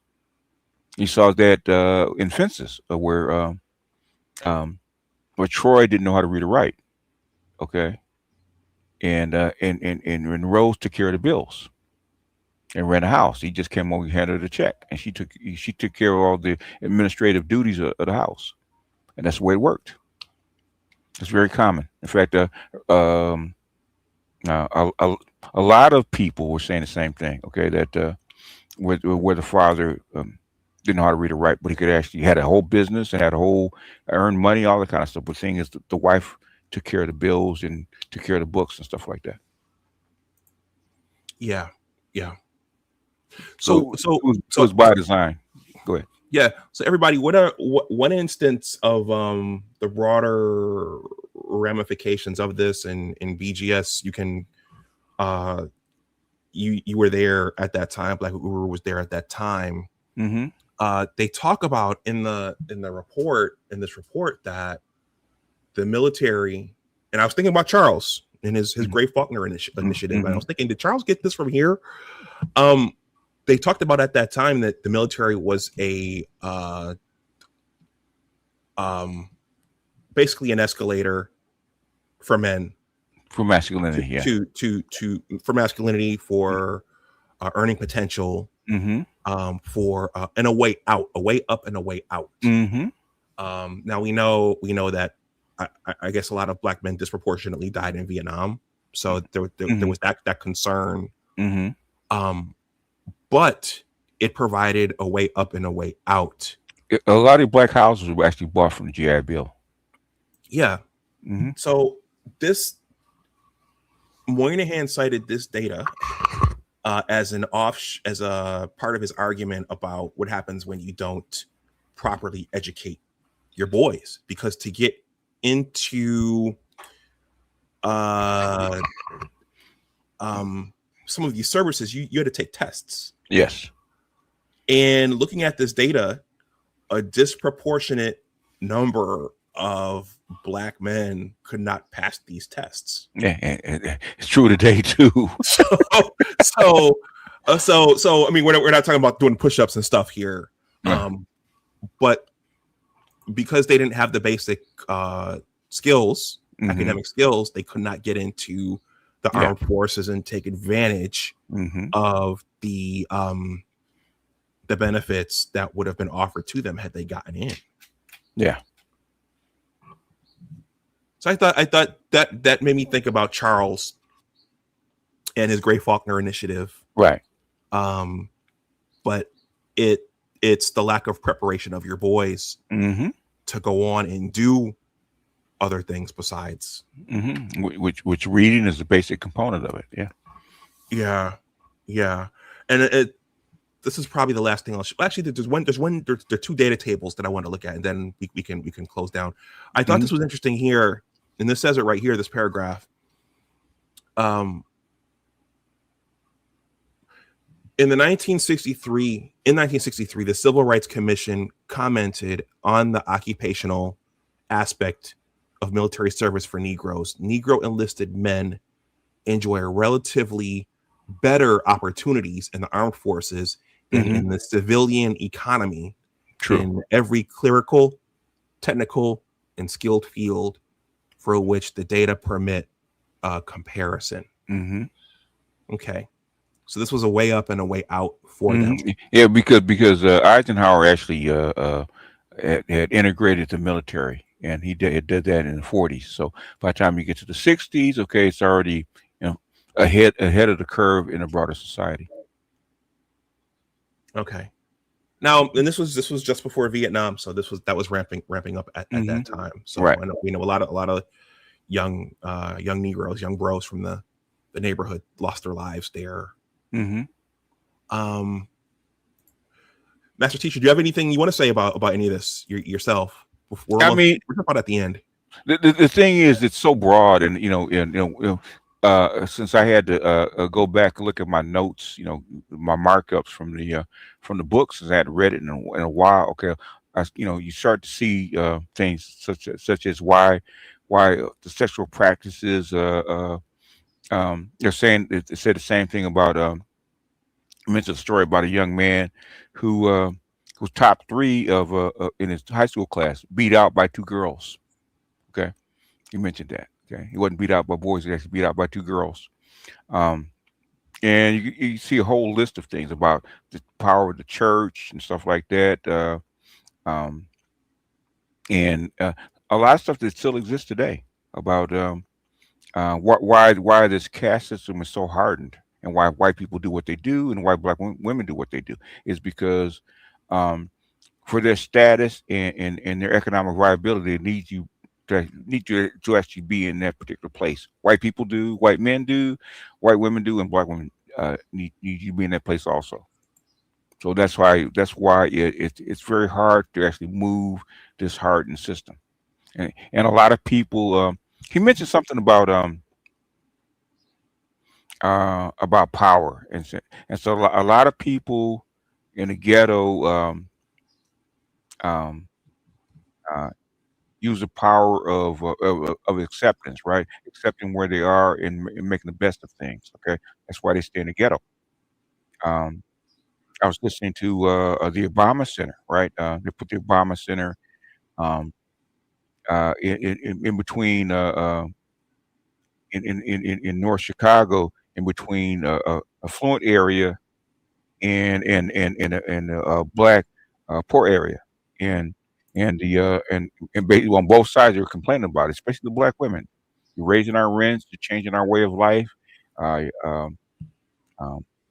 We don't want it to improve. We actually want things to stay the same. So a lot of stuff people get used to, and they accept it, and they want their way of life to stay the same. So it's so those are the conflicts in the ghetto. So a lot of things in that book, man, are still with us. That's why if you go to Fraser's book, you go to Start Ghetto. Okay, a lot of things. If you want to understand a lot of things that are going on right now, they're kind of muddled, kind of been covered over. Okay, they're actually clear back then, because it was nobody was actually shooting at it, so they can actually say what they wanted to say. So a lot of things that that are going on now here actually explains. He said, "Oh, that's where that comes from. Okay, that's why it's still here. Oh, that's why we keep doing the things that we're doing as far as especially family formations, um, uh, suppressing the boys. He was talking about suppressing the boys back then.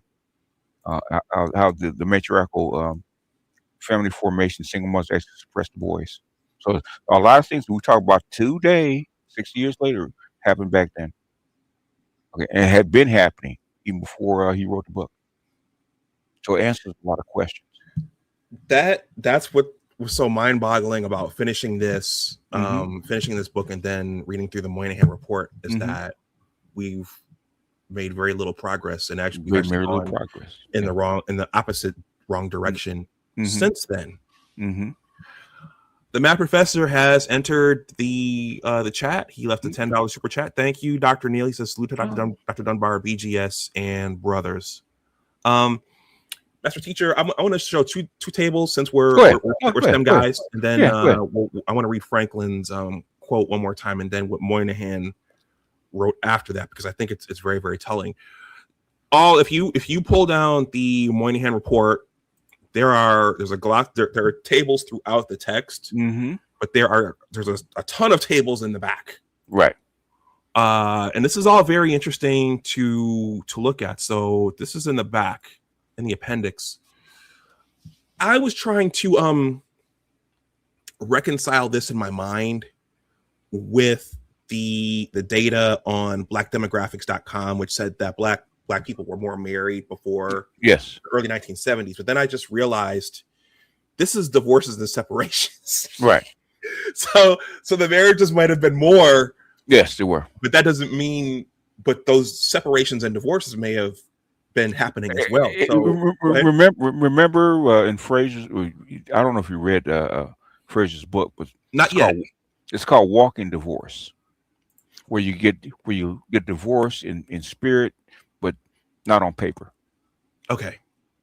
You're married and you separate, and she might have 2 or 3 more kids by two or three different men after you leave. Okay, but thing is, but you're still married to the same guy. So they were more married. Did they stay together? Not necessarily. Yeah. Okay. So everybody, this table, it's entitled "Percent of Married Women with Husbands Absent Due to Separation and or Other Reasons" by color. So non-white, they're talking about us here. Yeah. So this starts at the bottom in 1950 up to 1964. So as you could see, total, we're quadruple for total. And then for separated, what's that? 7 times, 8 times more. So there was something about our couples back then that lent themselves more to divorce and separation. Maybe it was living in the northern cities. Maybe it was our familial structures. Maybe it was the unemployment. That was the other thing. Now I know why Dr. T.S. Johnson, why he emphasizes black male unemployment so much. I haven't been able to put it together until now, because that's going to affect family formation, family stability. Yes. So if your men aren't if the environment's not suitable, or if there isn't employment for them, then they're not going to be the heads of their. And that's what Moynihan was trying to say in the paper. Yeah. Because he noticed it. He noticed it with the welfare rolls. Okay, whereas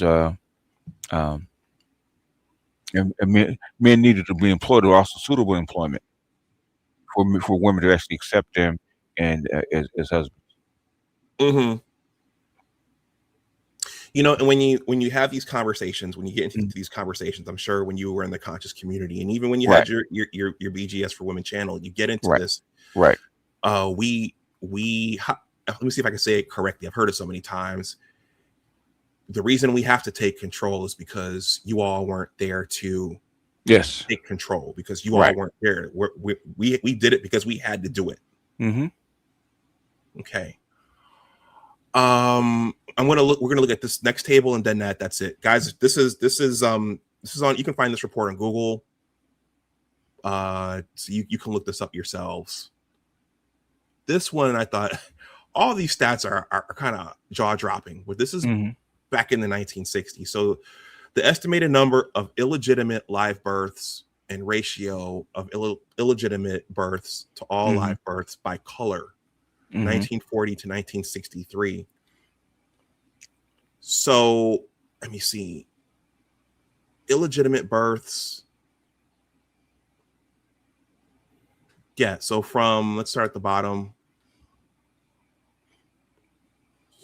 At some point, there's a separation because at the bottom, white and black are similar. Yeah. 40, but we're still ahead there. And then as time goes on, that number, it looks like it starts to widen. Okay. And if you look at the ratio here on the left-hand side, if you look at the ratio, yeah, it skyrockets.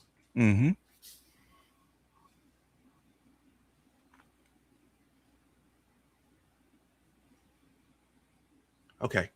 I thought it would just be important for us to take a look, since this is such a controversial document, which is dreaded by some. There's data to back up what's being discussed in the body of the document. Oh yeah.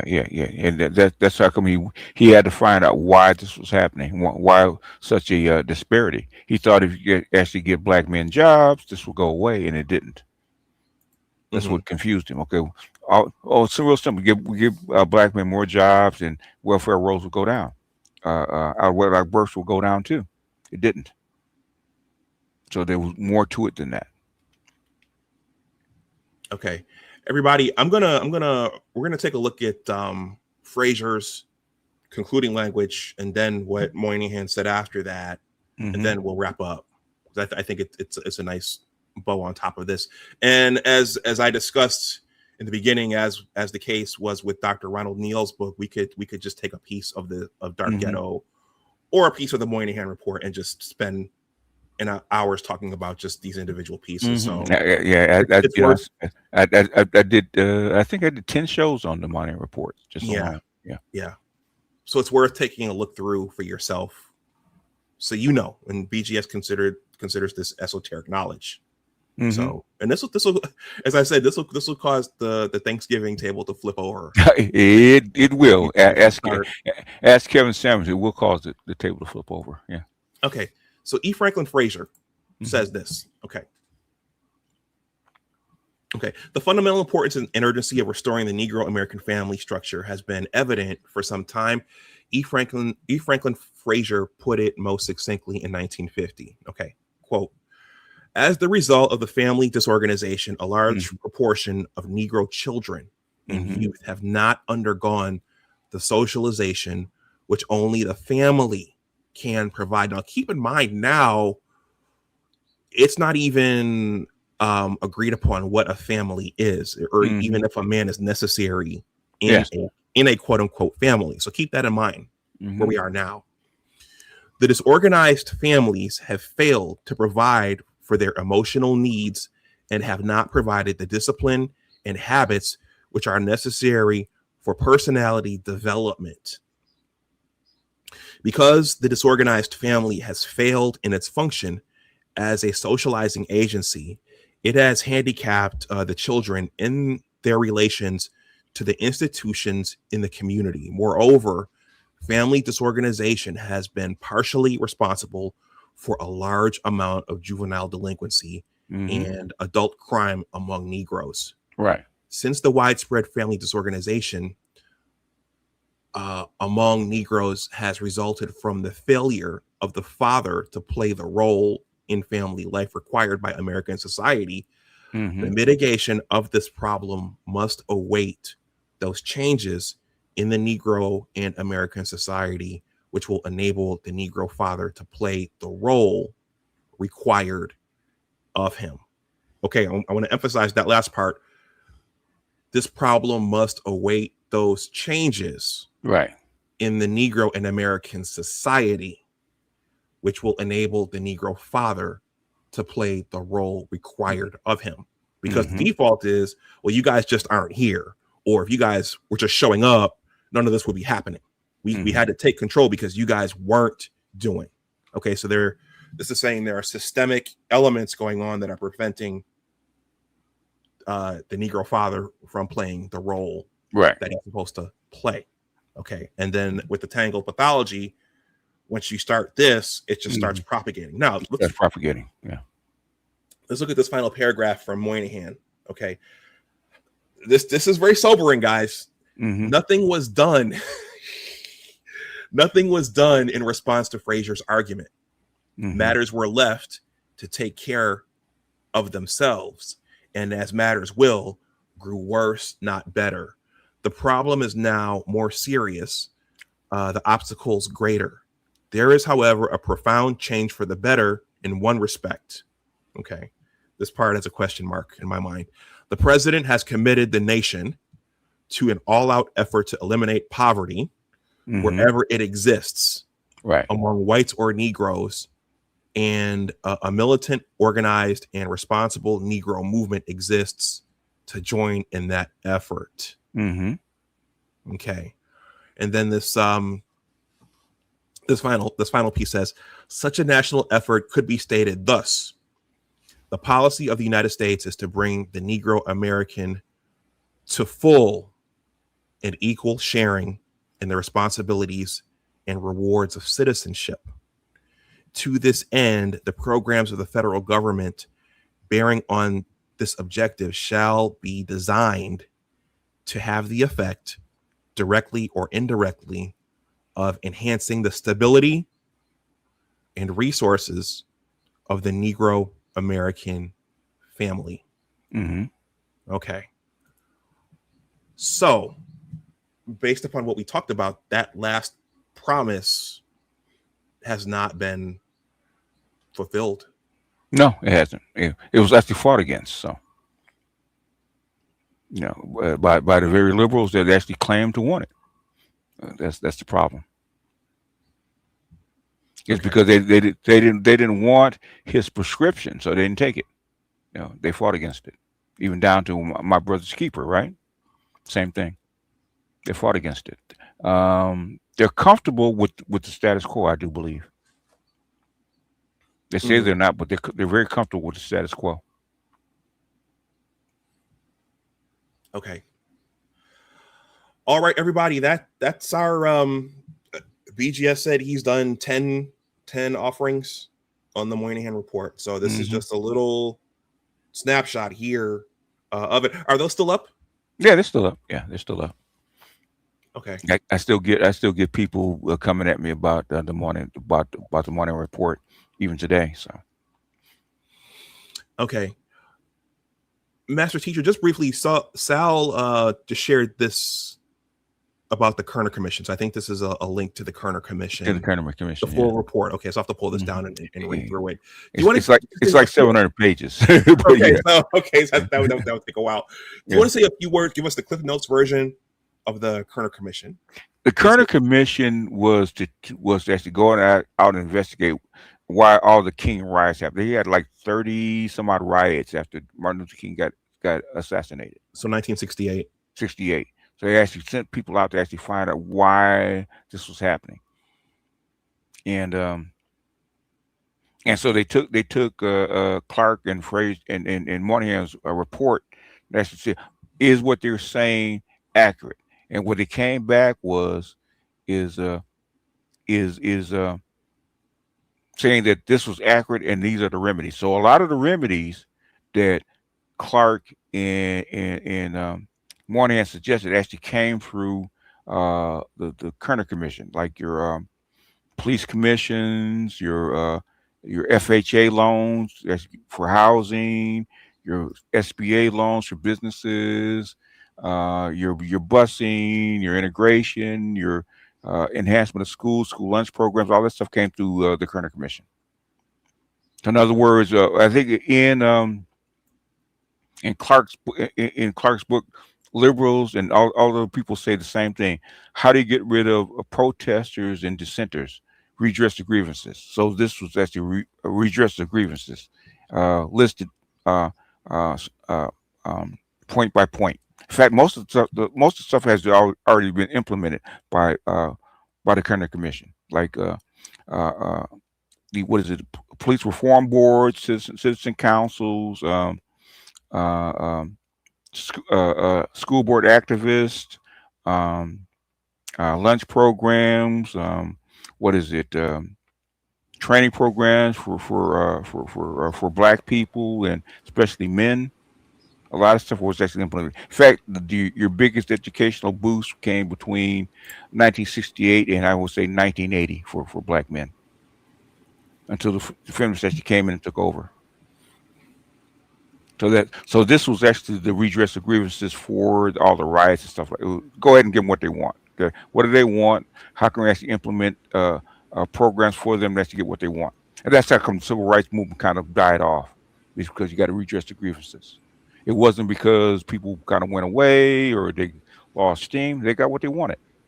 Okay, you got more integration into schools. You got more business loans. You got um, more Section 8 welfare stuff that you actually needed to survive. Okay, food stamp, whatever you needed, right? You got more of that. Um, more early childhood education, like preschool and stuff like that. You got more. All this stuff actually came in under the Kerner Commission. Mm-hmm. So so that's what the Kerner Commission. It was actually the investigation of the theories and then the implementation of remedies. To read that, it almost reads like a bullet point of all the policies that we have right now. Okay. Well, Master Teacher, that's all I have. I want to flash this really quickly because I said this during Black History Month. I think when I was talking with Dr. Neil. A lot of your detractors and pedestrians think you're just talking about the octane scale and 92 climbers and the thing, a lot of other things, but throughout the year, BGS does a lot of Black history. Okay, it's not, it's more esoteric knowledge as he described today, and it's not the Black history that MS Now wants us to see. It's not the Black history that other parties want us to see and hear about, but these are important parts of our history. Go ahead. People gravitate to the octane. I don't actually bring it up. People actually want me to write the book, but people gravitate to it. It's not something I talk about all the time until people bring it up. Yeah. I mean, but the perception is, it's angry men, talking about, misogynistic men, angry men talking about this and this. But there are important facts being talked about here, historic standpoints and historic aspects that are not covered in the mainstream or in our families. Yeah, but when I talk about, especially talk about Black women and Black men and dating, it's mostly economic, it's mostly political. Okay? Very seldom is how you feel or what she feels about you. It's more like, okay, about dating, the economics of dating, why men are not dating anymore, what the economics of it are, why men are withdrawing, how it affects families, and how it affects the government. Like I said, the marriage is more important to the government than it is to you. Even amongst white kids are doing the same thing that we're doing. In fact, a lot of stuff that's happening here, so-called gender wars, happening in Korea right now. Just like their birth rate is down to like 0.7.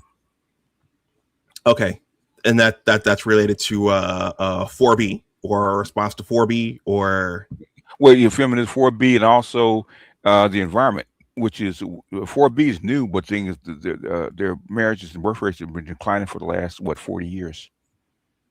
Because they used to be have a 96% marriage rate, okay, and now it's down below 50. Over the past, I think 35, 40 years. It's well before 4B. 4B is just the latest iteration of Korean feminism.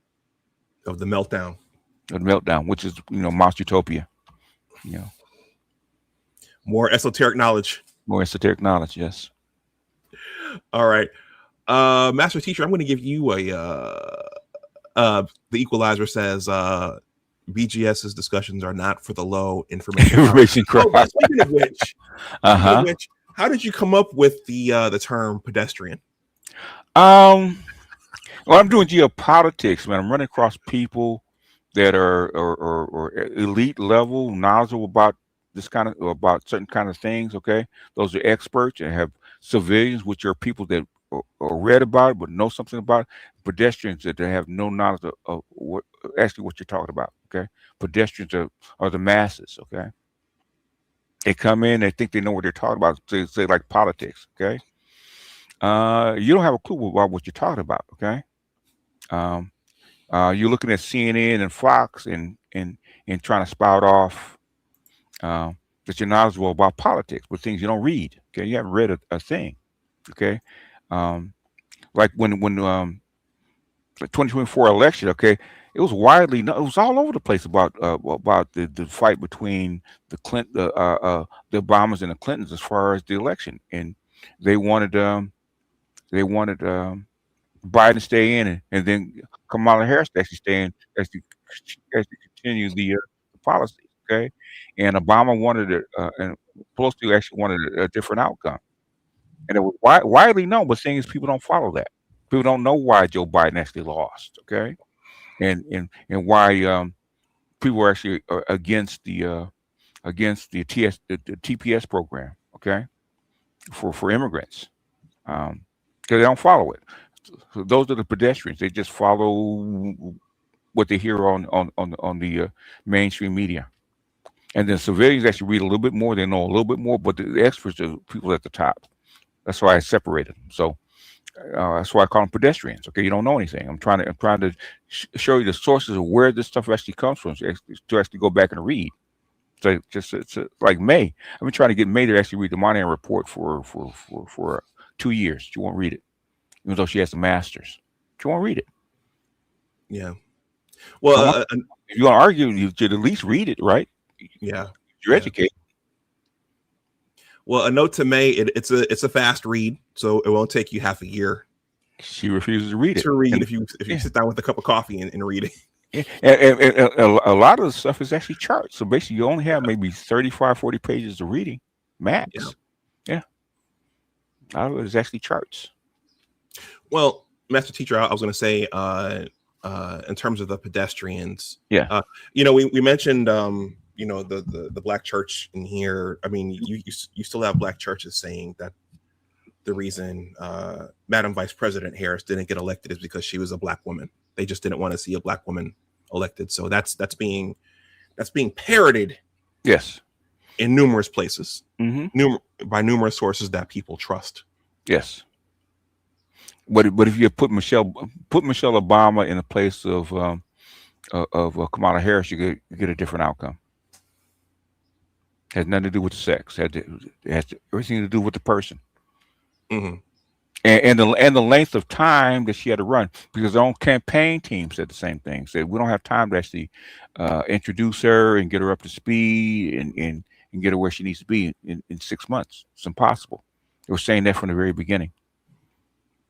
That's coming from her own campaign team that actually wrote a book. Mm-hmm. So if they're saying it, then why are we actually arguing against it? Okay, she had little to no shot to actually win that election. They said that from the very beginning. I said if we can get her through, actually get her to be president, it would be a miracle. That's what they were saying. But people don't believe that. They believe that because of Trump and black men, that's why she lost. Because she's a woman and she's black. Nah, it's not. That's not the reason. Yeah. Dr. Neal, we're done. Dr. Neal says black women scholars have not read Moynihan. Most of them haven't. I'm shocked. Okay, and they haven't read. They refuse to read Clark's book too. Okay. Well, now after I finish the Man Not, Fraser, I gotta see what Fraser wrote. Mm-hmm. Master Teacher, I want to give you another applause here. Okay. do you have anything else you want to say? Any parting comments or thoughts or anything? We'd be here another hour or so. There's a lot to say, but things we don't. The thing is, we're never gonna get through all of it. Okay, so we barely glanced over the book and barely glanced over the report itself because it's so dense. Yeah. And but look for the 8 strategies he mentioned in the next to last chapter. Go back and look at them. There's 8 of them. And yes. Yeah. Yes. I've Very got that. significant. Very significant. Yeah. Okay. Well, maybe at some point we can do a sequel. Yeah. But I know what you're talking about. Yeah. Okay. He gives very good details about how strategists actually get around things. So, but it's not widely. The things people at the top are actually using some of these things already. They just don't talk about it.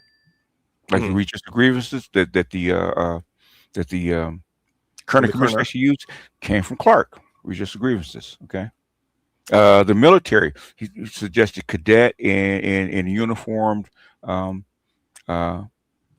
is it? The uniform discipline was actually mentioned in his book. That's where Moynihan got about the military. Okay. Oh, yeah. But basically, Harris had no chance against probably anybody. It's because she ran so late. Yeah. But with Biden in his debilitated state couldn't run. They knew that. Yeah, you have to assign some of what happened. A lot of what happened to him. Well, him and the people that were backing him, because he was there. He was only supposed to be there for 2 years. Okay, he was never supposed to complete his whole term and hand it over, and that didn't happen because what he was trying to do in Ukraine didn't go off the way it was supposed to go off. They needed him to actually stay in place, which is a whole different explanation. I got up 4 o'clock in the morning to actually, start listening to these people and these experts talking about it. So it's too much in my head about this kind of stuff. Even down to what's going on in Iran. Okay. If you know what they're if you actually know the why, you actually figure out what the steps are. And everything that I said about Trump going into Iran actually came back to be true. Printed in the New York Times, as a matter of fact. So there's a lot of things. Once you've been in this game for such a long time, you can actually figure out what they're trying to do, what kind of play they're trying to run. Which is why I'm not liked in those circles very much. So, because I'll say it out loud, where people like you can't. Throwing bricks. You can't. You can't say it. Same thing with Dr. There's some things you guys can't say. Rightfully so. That's true. Yeah. Okay. Well, Master Teacher, thank you for sharing some of your time and your knowledge and expertise. All right. Hey, good deal, man. Like I said, we could have gone 4 hours if we really tried, but the thing is, got to cut it short. Yeah. I'm sure you got things to do. Got to get ready for work tomorrow. Yeah. Oh, yeah. Back to the lab, huh? Back to the lab. Back to the commute. Yeah. Oh, yeah. How's the commute now? It's pretty, it's pretty straightforward. It's just getting on the train. Okay. And it's just getting up early in the morning and just getting everything together, and then just doing it. I mean, it's work. It's work. I mean, it's a blessing to have a paycheck. So. Oh yeah. Well, I would love to have your paycheck. It wouldn't be too bad. Okay. Well, it's not the minimum that Sal talks about. So, but I budget and I make it work. So. You make it work. Okay. Yeah. All right. Well, I'm gonna go ahead and wind this down. Okay, Doc. I'm gonna go and let you wrap it up. All right. I'll see you out punching the clock. All right. Peace out. Take care. All right, everyone. That was a taste of Dark Ghetto and the Moynihan Report, just like Dr. Neal's book. And it sounds like we probably will revisit this. This is a dense book. BGS said that this was brought down from 600 pages. So that was our short discussion of it. And it's esoteric knowledge. And, there are things in this book and in the Moynihan Report.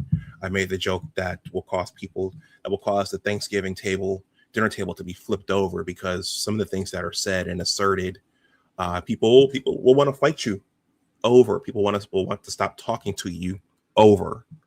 So just know that. Everybody, so we did a little bit of Black history today. My brother Amal Dunbar makes this merch. This is Elijah McCoy. I think his email address is underneath this stream. And also, I do have something else that I'm working on, but this is my first book. It is a book about Black boys and having to figure things out in the North. It just happens to be the great game of basketball, but a lot of life skills are taught through the game. And it makes a difference if there are fathers and uncles and older men around to mentor you. So that's in large part what this is about, in addition to having a pretty orange basketball on the cover. For my YouTube subs, I'm selling signed hard copies for $27 and these paperbacks for $22. Just make sure you leave me your mailing address the way that Money Motion did. If you want to go through my store, that link should be in the description box below. That will take you here. Whoops. That's the link. But it will take you here. And you can also look around and read about the book too. But use the coupon code Go Blue for the Michigan Wolverines, and that'll take $5 off the list price. So I actually cite as proof that this book is in part about boys and men, Black boys and men. I did cite Dr. Tiasan Johnson's book in the prologue. This was before I read Dr. Neal's book, but I did cite Dr. Tiasan Johnson and his work in the prologue of my book, because my book is in part about Black boys and men and having to figure out how to make it without everything you need, having to get it out of the mud, as they say. All right, everybody, let me go and get on with my my Sunday. Thank you, Dr. Neal. Let's see. I have some questions here. Hopefully, I have enough memory in my StreamYard studio. Chaos Rain says, "How about them Knicks?" Yeah, Chaos. I'm happy for the Knicks. I was a Jordan and Bulls guy, so I know the Knicks had several heartbreaks over the last 50 years, but they finally got their day and their championship last night. Andre, from one of our friends from the 51st state, is checking in. Saluting Dr. Neal. Sal says, "Doc, are you back to 5 days a week in the office? Unless there's a UFC fight being held on the lawn of the White House like there is tonight." So we were able to, on some occasions, we are able to work out of the office like we were during the World Health Crisis and before, but usually it takes some sort of thing at the Casablanca, like hosting UFC, to get us remote work for a limited amount of time, and then there are other provisions for it. So, but for the most part, Sal, yeah. He says,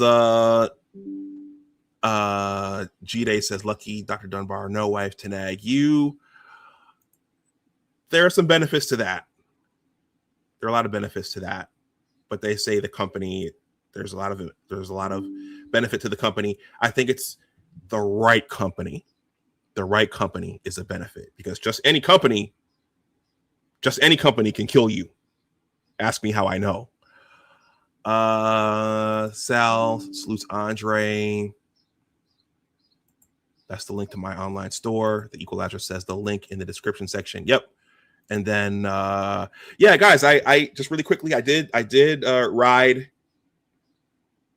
24 miles yesterday in downtown DC, and I did see it. I saw the whole UFC setup. I saw the gates. I saw all of it. So I don't know if any of you guys are into UFC. I'll be comfortably here in my place tonight, but they are hosting UFC on the lawn of the of Casablanca.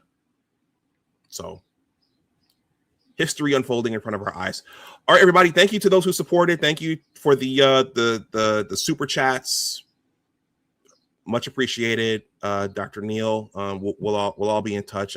You're very active on Facebook, so thank you, everybody. If you are a part of the replay gang, please leave any comments below in the comment section. And guys, be careful, because this stuff will get the Thanksgiving table flipped over and people breaking out into fisticuffs. Be careful about talking about some of this stuff in your amongst your families, even though it's factual and it was written by intellectuals. Be careful sharing this and engaging in discourse, because people will want to engage you in fisticuffs, and they'll cut you off and stop talking to you and start accusing you of misogyny. I'm sorry, as Dr. Thunder calls it, misogyny.